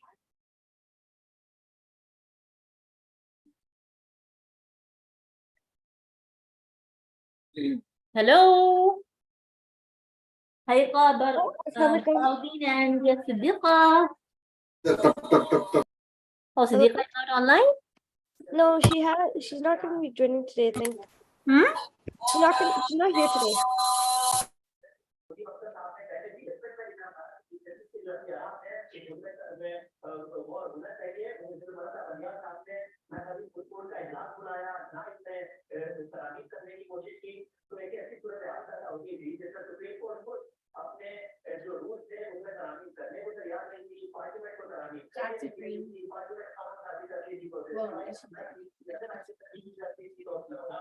Whose TV is running? Haika, can you mute your volume, please? Okay. Okay. How's everybody doing today? Good, alhamdulillah. How about you? I'm fine. Did you memorize the translation from yesterday? Yes, teacher. You did? Okay, alhamdulillah. Did you understand all the words where the you is, where the so is, and all that? Yes. Okay. Yes, Sister Saba? Everything okay? Yes, sister. All the students are with you today, inshallah. All the students are with me today? Yes, inshallah. Okay, inshallah ta'ala. We will do something different then, inshallah. Okay, jazakallah. Wajizana yakum. Okay. Dhuhr time too as well. Okay, mashallah. Okay. So, so let's talk about something. What month are we in Islamically? What is the Islamic month going on? Are we in Safar? Are you sure? What do you know? Let me think.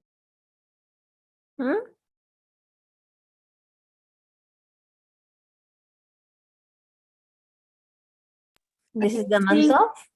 I think it's the month of Rabbi al-Awwal. It is the month of Rabiul Awwal, and today is the 23rd of Rabiul Awwal. Okay.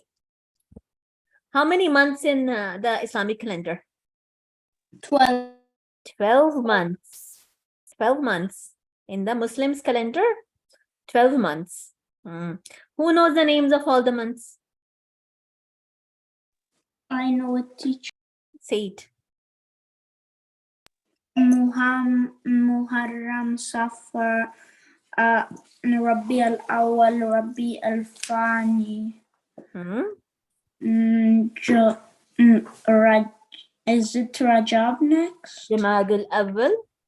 Jamad al-Awwal, Jamad al-Thani, Rajab, Shaban, Ramadan, Shawwal, Zulqidda, Zulhijjah. Very good. Okay. And so, what is the first month? Muharram. Very good, mashallah. And what is the last month? Zulhijjah. Zulhijjah. Okay. And what is the significance of Rabiul Awwal?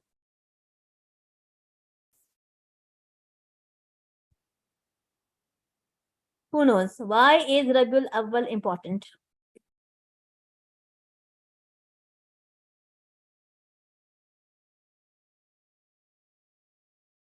Why is Rabiul Awwal important? It's the birth month of Prophet Muhammad sallallahu alaihi wasallam.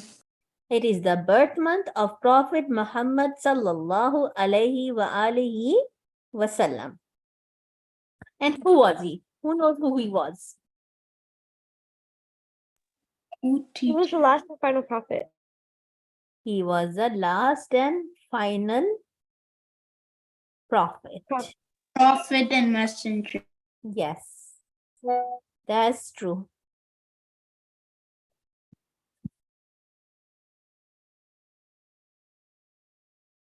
That's true.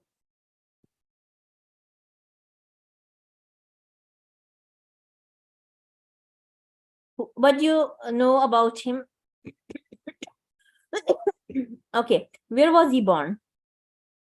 Makkah. In Makkah. In what year?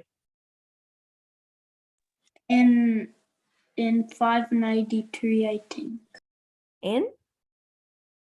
593. Okay. What else is the significance of his birth year?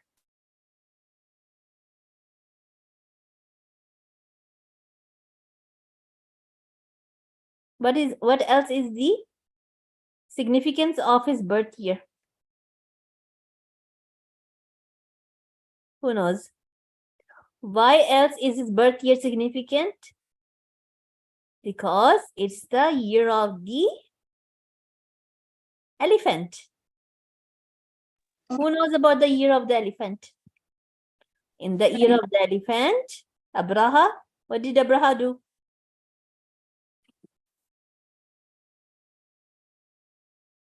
Who knows?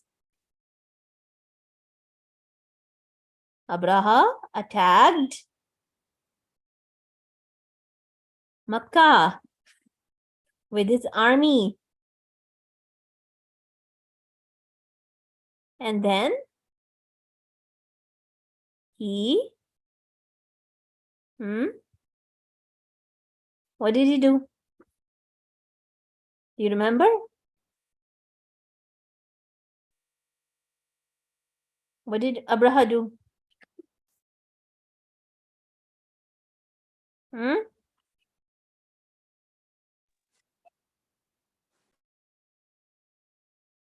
What happened to him? Who knows? Who remembers?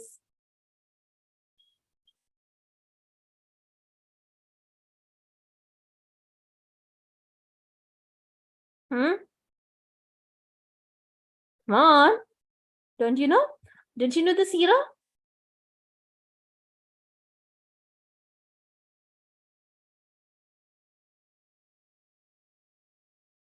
Yes? Hello?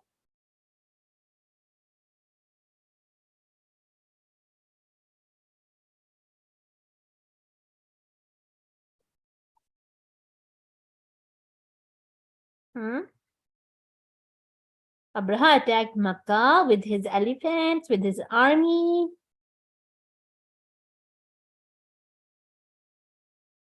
No?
Hello? Are you sleeping? Yes. Are you sleeping? I'm asking you something.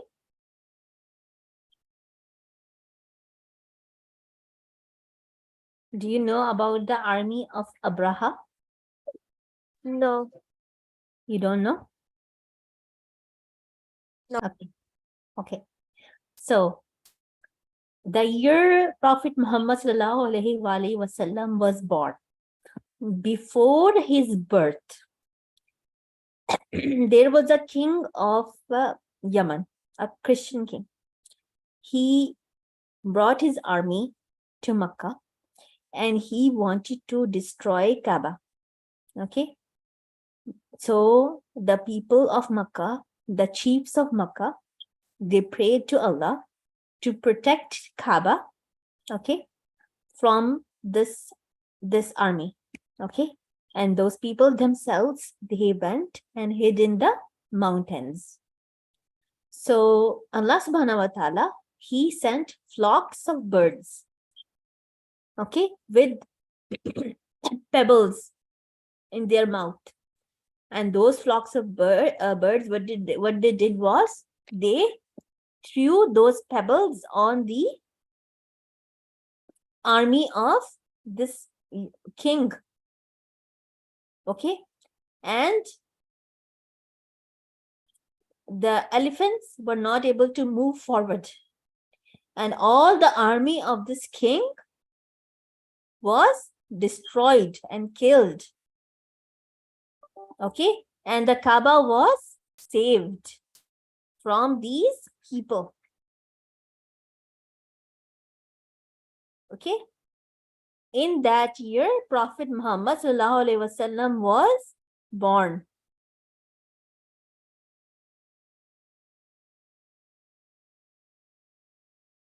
Okay. So that's why the year in which Prophet Muhammad sallallahu alaihi wasallam was born is called the year of the elephant. Okay. Okay. Now, who knows the name of the Prophet's father?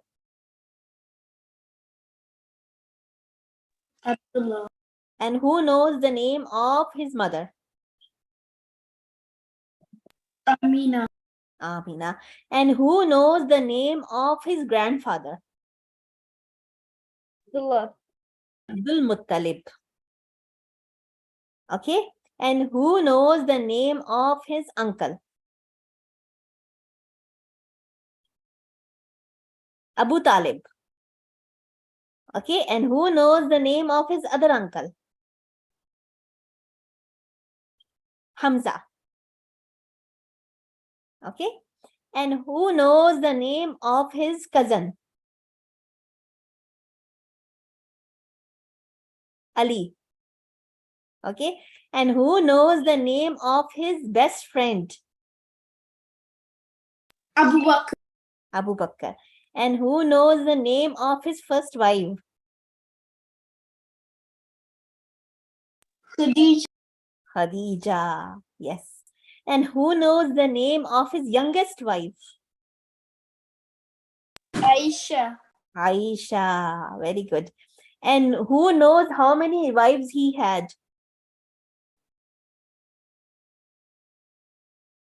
9. 9. And who knows how many children he had?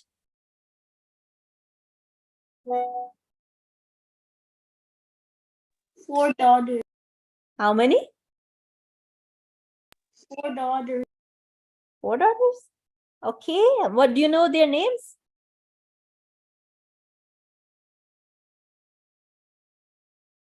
Baby Fatima. Fatima and Baby Zara. I can't hear you. Don't mute yourself after the answer. Also baby Fatima. Kulsum, Fatima and Zahra.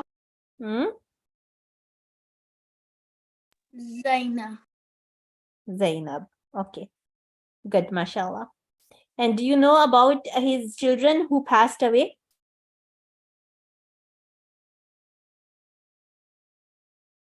All of them. No, the children, as babies, who passed away as babies. His sons who passed away as babies. I don't know the son's name. You don't know the son's name. Okay. Okay, it's okay. Okay, so, okay, how many years did he live in Makkah for?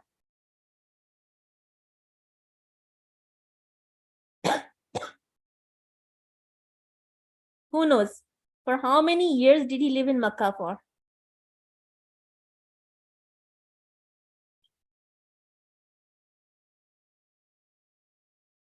Hmm? 53 years. In Makkah he lived for 10 years.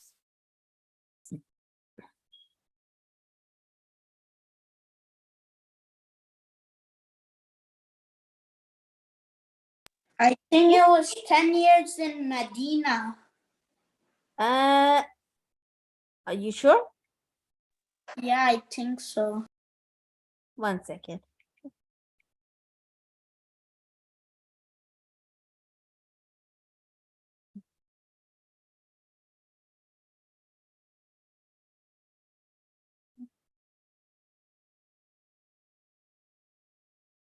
Okay, yes.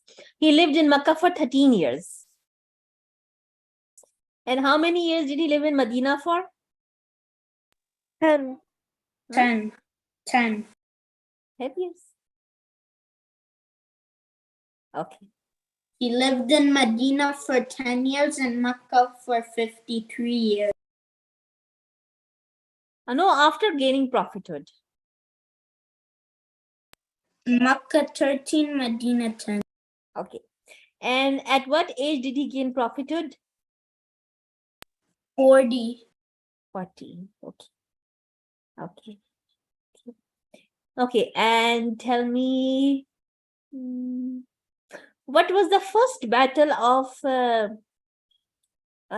between the Muslims and the Mushrikeen?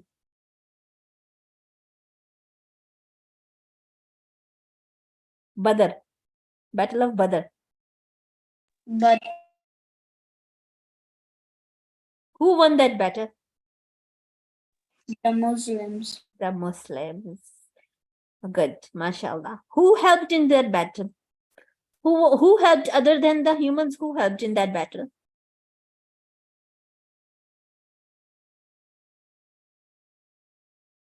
Who knows? Allah helped. Who? Allah helped. Allah helped. And who did Allah send to help the Muslims? The angels. The angels. Very good, mashallah. Very good. Good, good. Okay. Okay. What did the Prophet Muhammad SAW form in Medina? Islam? Hmm? Islam? Islamic society. Very good. Yes. Where was the first masjid built? Masjid al-Nawbah. I meant to say Aqsa. Aqsa. Hmm? After no, after prophethood, where did the Prophet ﷺ build the first masjid? Medina. Medina or Kuba?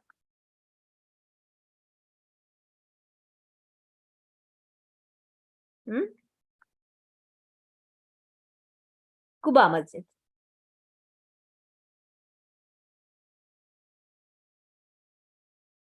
Okay. Before Masjid Nabi, he built Kuba Masjid. And then he built Masjid Nabi.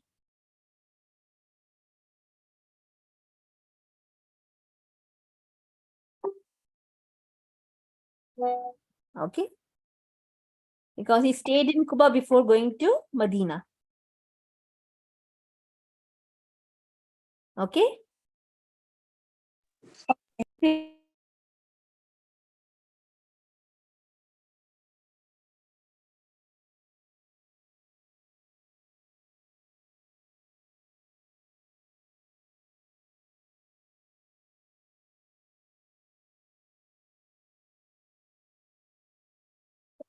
Okay. So that was about the life of Prophet Muhammad SAW that we are going to discuss today. Okay. And now we are going to read the book. Okay.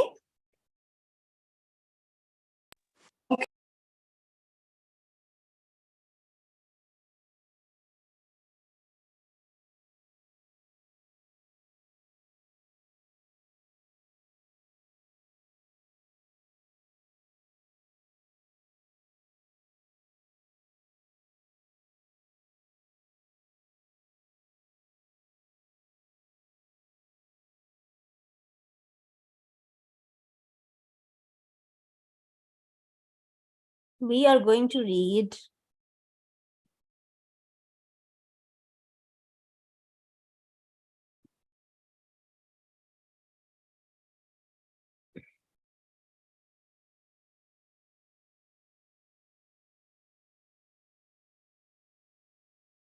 about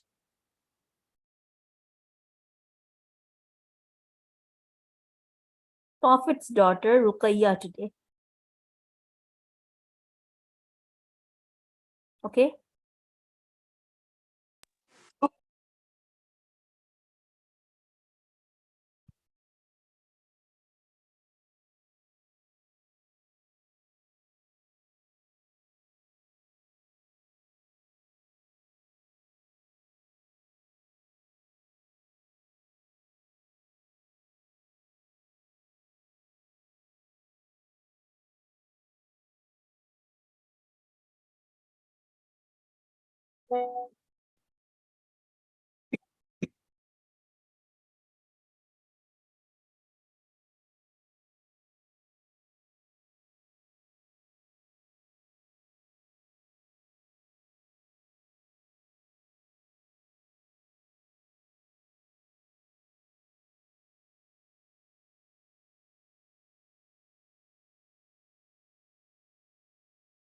Okay.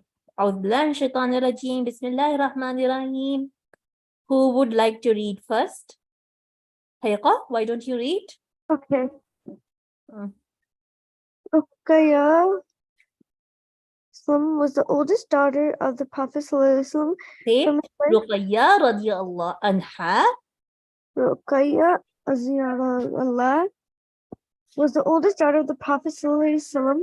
When his wife Khadija radiyallahu anha radiallahu anha, she had been married to Utbah ibn Abdullah Utbah ibn Abu Lahab Utbah ibn Abu Lubha ibn al-Mutta'in. Before Allah's Messenger began to receive the Quran, when the Prophet was sent to his divine mission and Allah revealed Surat al-Masad, perish the two hands of Abu Abbas. Father asked him to divorce Ruqayya. So Utbah divorced her and she embraced Islam when her mother Khadija did. Uthman ibn Affan Uthman ibn Affan radiyallahu anhu married her and she immigrated to Abyssinia twice from him. On the first immigration, she miscarried the child she had from Uthman radiyallahu anhu. Later, she born him a son, whom he named Abdullah. When the Prophet ﷺ immigrated to Medina, she followed suit after her husband Uthman radiyallahu anhu. anhu. Ruqayya fell ill when the Prophet ﷺ were preparing for the Battle of Badr, so he left behind her husband Uthman to look after her. She died in Ramadan, 17 months after the Prophet's immigration. While the Prophet ﷺ was at Badr, Zayd ibn Haritha came to Zayd ibn Haritha Zayd bin Badr came from Badr with the great good news of the victory. When he returned to Medina, the people were leveling the earth over her grave. So that was Ruqayya ibn Muhammad.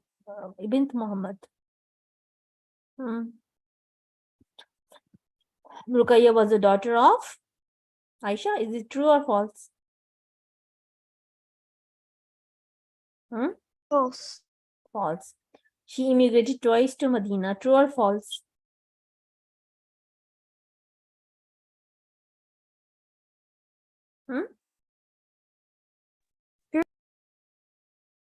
False. She immigrated once to Medina. She died when the Prophet ﷺ was at Badr. True or false? True. Who was Ruqayya married to first? Why did her first husband divorce her? She was married to Abu Lahab's son, Utbah. And when the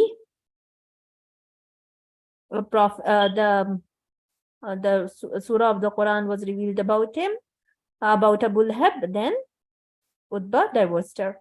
Where did Ruqayya immigrate? She immigrated to? Where did she immigrate to?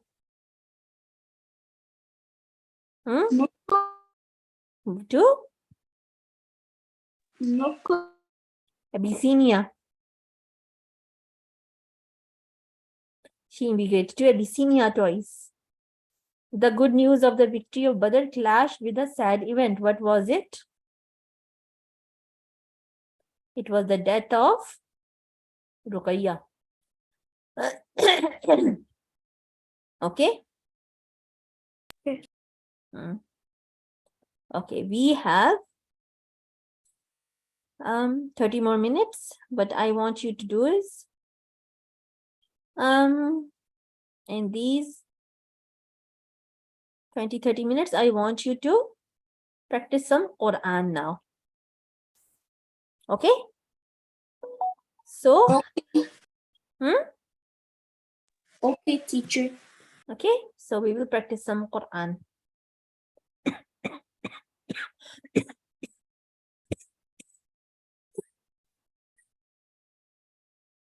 So we will practice reading the Quran and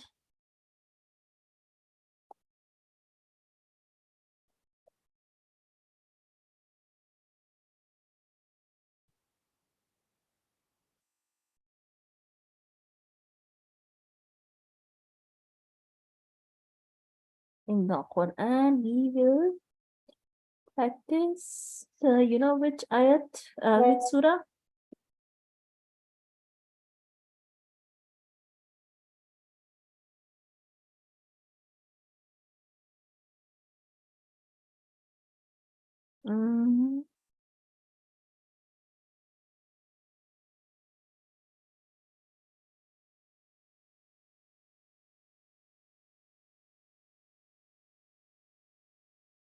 This one.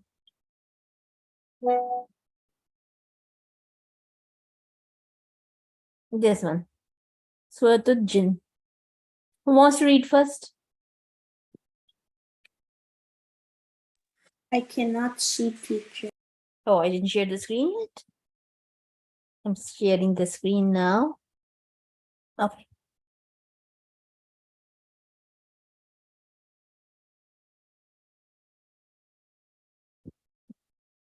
Okay. Read Surah Al-Jinn. Who wants to read first? Can I read, teacher? Yeah, you can read. Auzubillah. Bismillah, Bismillah, and then read. Okay. A'udhu billahi minash shaitanir rajim. Bismillahir rahmanir rahim. Qul uhiya illa ya anna hustama'a nafarum minal jinni faqalu inna sami'na qur'anan ajaba yahdi ila rushdi fa'amana bihi walan nushrika birabbina ahada. Ahada. وأنه تعالى جد ربنا ما اتخذ صاحبة ولا ولدا وأنه كان يقول سفيهنا على الله شدادا وأنا ظننا أن لن تقول الإنس والجن على الله كذبا وأنه كان رجال من الإنس يعوذون برجال من الجن فزادوهم رهقا وأنهم ظنوا كما ظننتم أن لن يبعث الله أحدا وأنا لمسنا السماء فوجدناها مليئة حرسا شديدا حرسا شديدا وشهبا.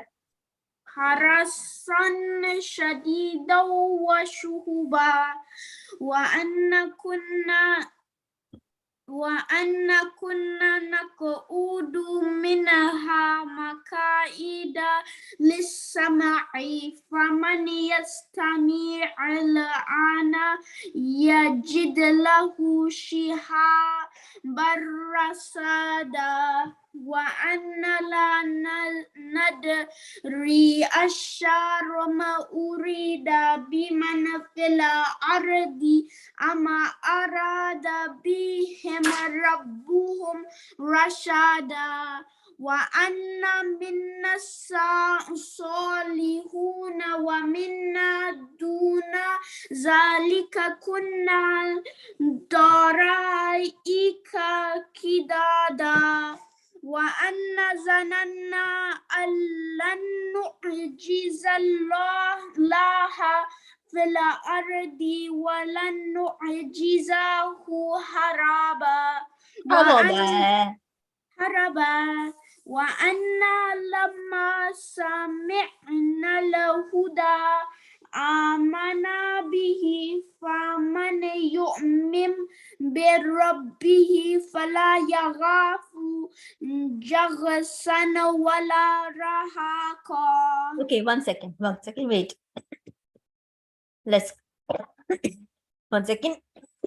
Correct a few mistakes in this ayat at least. Okay, this one, it has gunna over here. This one, this one. Read it like this. وَأَنَّا لَمَّا سَمِعْنَا الْهُدَىٰ آمَنَّا بِهِ فَمَن, this is idgham.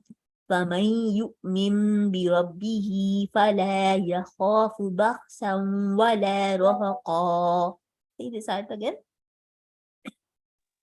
وأنا لما Do the gunna. وأنا لما سمعنا الهدى آمنا به فمن يؤمن بربه فلا يخاف جغسا this is بخسا ولا رهقا. بغسا ولا رهقا. Good, mashallah. Okay, somebody else read now the next part. I can try. Okay. أعوذ بالله من الشيطان الرجيم بسم الله الرحمن الرحيم وأن منا المسلمون ومنا القاسطون فمن أسلم فأولئك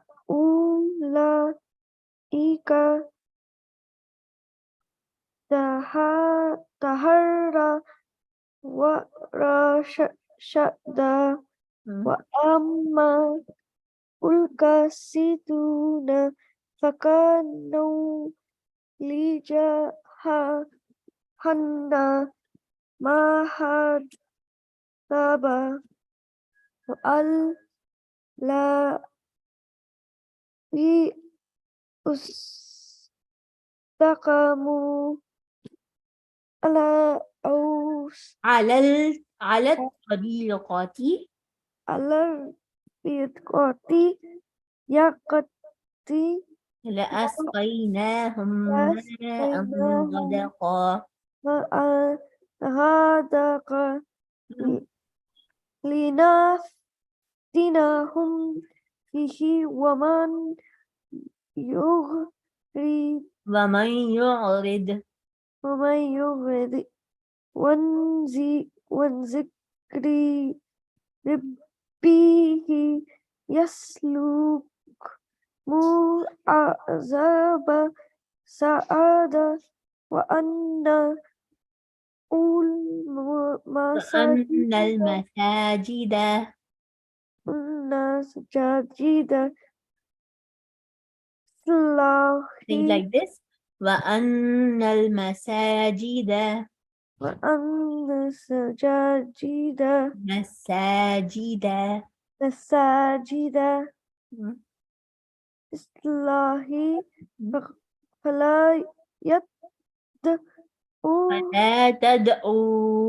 فلا تدعوا مع الله مع الله أحد أبدا.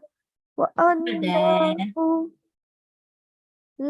لما قام عبد الله يدعو كادوا ويكونون عليه لبدا لبدا قل إنما أدعو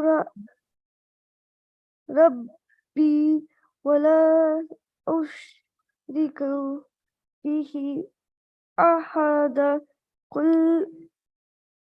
إنني لا أملك لكم ضرا ولا رشدا قل إني به أهدى قل إني لا أملك لكم ضرا ولا رشدا رشدا قل إنني لن يجيرني يجيرني الله من أحد الله من الله أحد ولن ولن أجد أجد من دونه ملتحدا إلا بلاغا من الله ورسالته ومن يعص الله يعص الله ورسوله فإن له نار جهنم خالدين فيها أبدا حتى إذا رأوا ما أوعدوا ونفسوا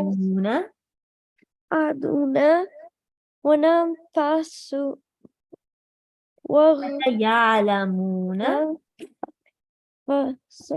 يعلمون من أضعف أضعف نصيرا ناصرا وأقل عددا قل إن أدري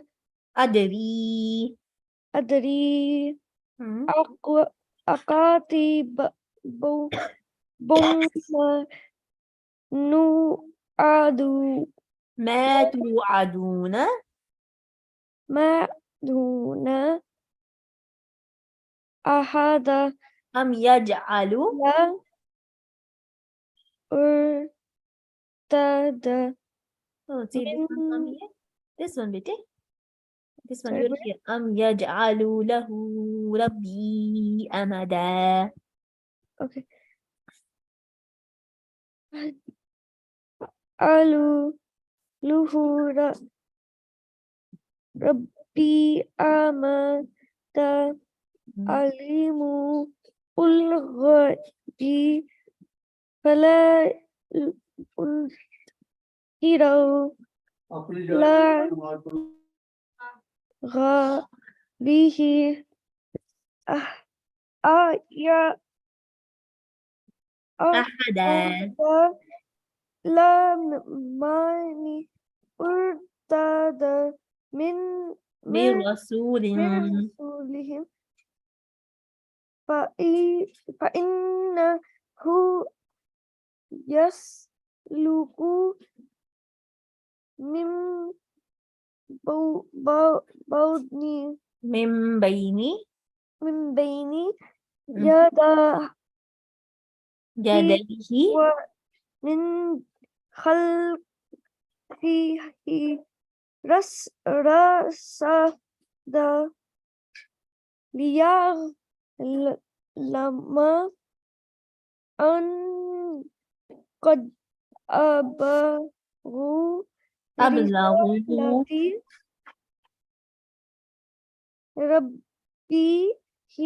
ربهم ربهم وأحاط بما لديهم وأحصى كل شيء عددا عددا عددا. عددا.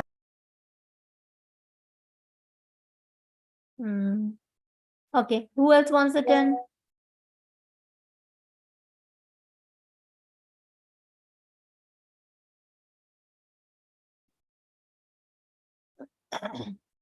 Bahauddin had a turn and Hayaka had a turn. So now we have Aya and Abdullah. So Aya, do you want to turn?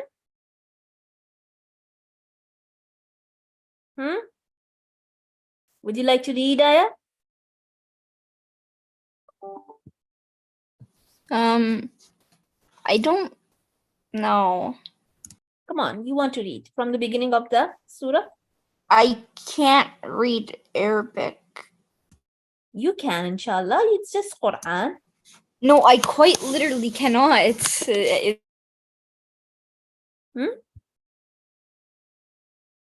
any of this.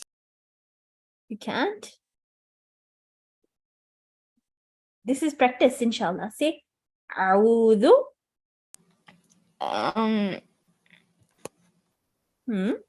Say, A'udhu أعوذ billahi بالله billahi بالله min من الشيطان الرجيم. Bismillah. بسم الله الرحمن الرحيم. Now read قل. Read قل.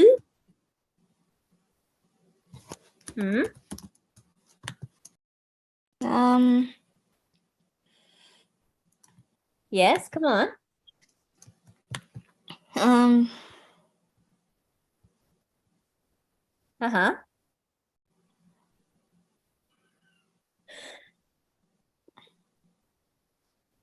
Come on. قل أوهي.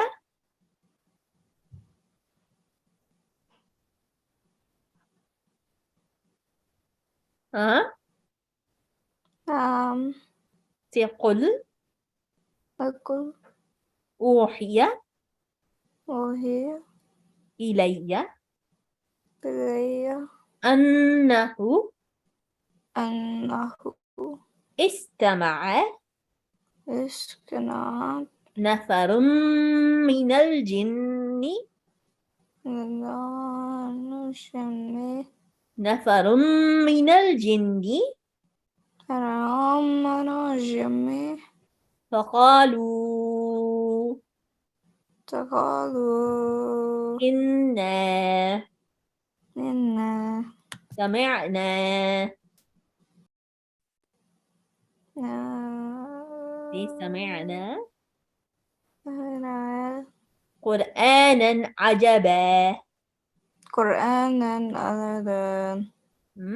يهدي يهدي يهدي دي يهدي إلى الرشد فآمنا به فآمنا به ولن نشرك بربنا أحدا وأنه تعالى جد ربنا جد ربنا ما اتخذ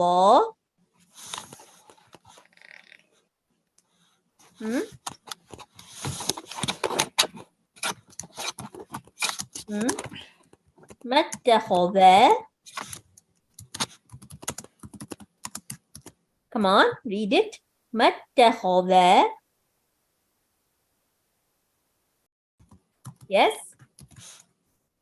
I can't hear you.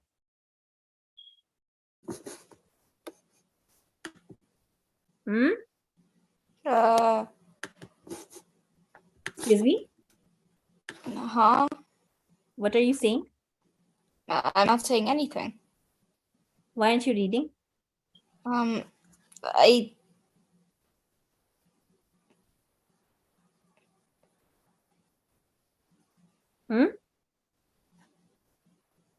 ما اتخذ read ما اتخذ صاحبة ولا ولدا what?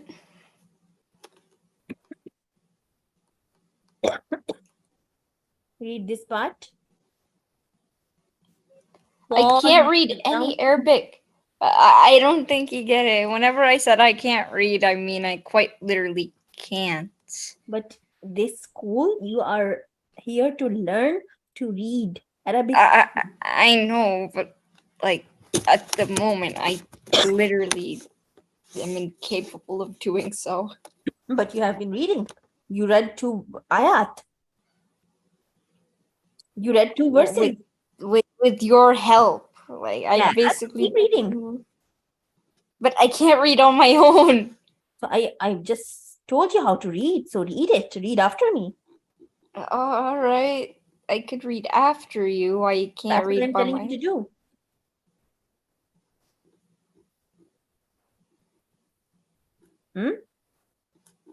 What? I couldn't hear you on that part. You can't hear me now? No, I can. I didn't hear that specific part that you said. What was that? I said you can read after me. Okay.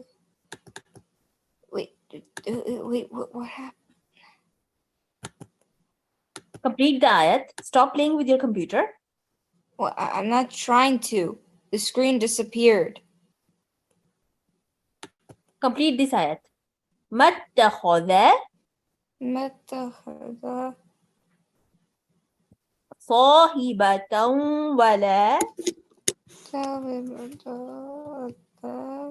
ولدا. Okay. Okay, Abdullah, you read now. Yes. Read from ayat number 4. I don't know how to read Arabic. I need help. You don't know how to read even the, what's it called? The qaida? I'm still learning the qaida. You're still learning the qaida? Okay. Do you know alif bata? Yeah. You know alif bata? And do you know joining letters? I'm no. I'm right now in I'm pretty sure page 12 or 13. Mm-hmm. It's the qaida. Okay. Okay. Okay, class time is almost over now. So Aya, are you also learning the qaida?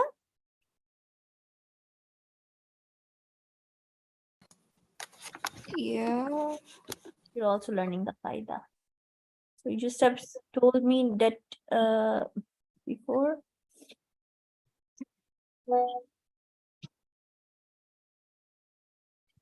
Okay.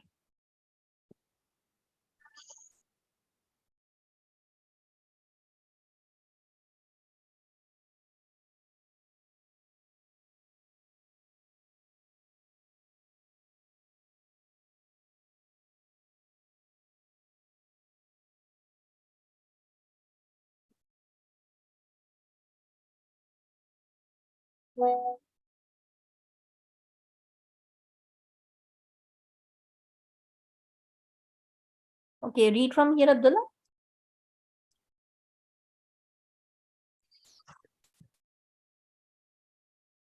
I need help with this. You need help with this? Can you spell it out?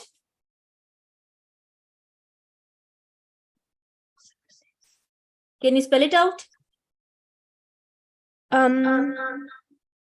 This is, have you learned the sakun? So I'm in the qaida right now. This is the qaida. You're on which page number? I'm pretty sure 11 or 12. 11 or 12 on this page?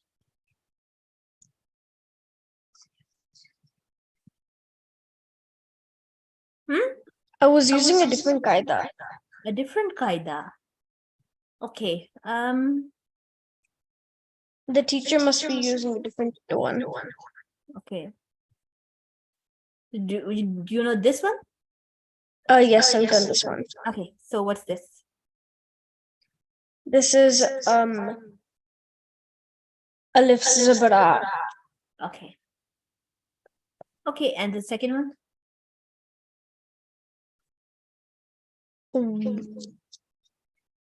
Alif Alif zed what? e. This one? Alif zed u. Alif pesh u. Alif pesh u. Okay, good, mashallah. This one? Second, third, fourth one? Fourth one.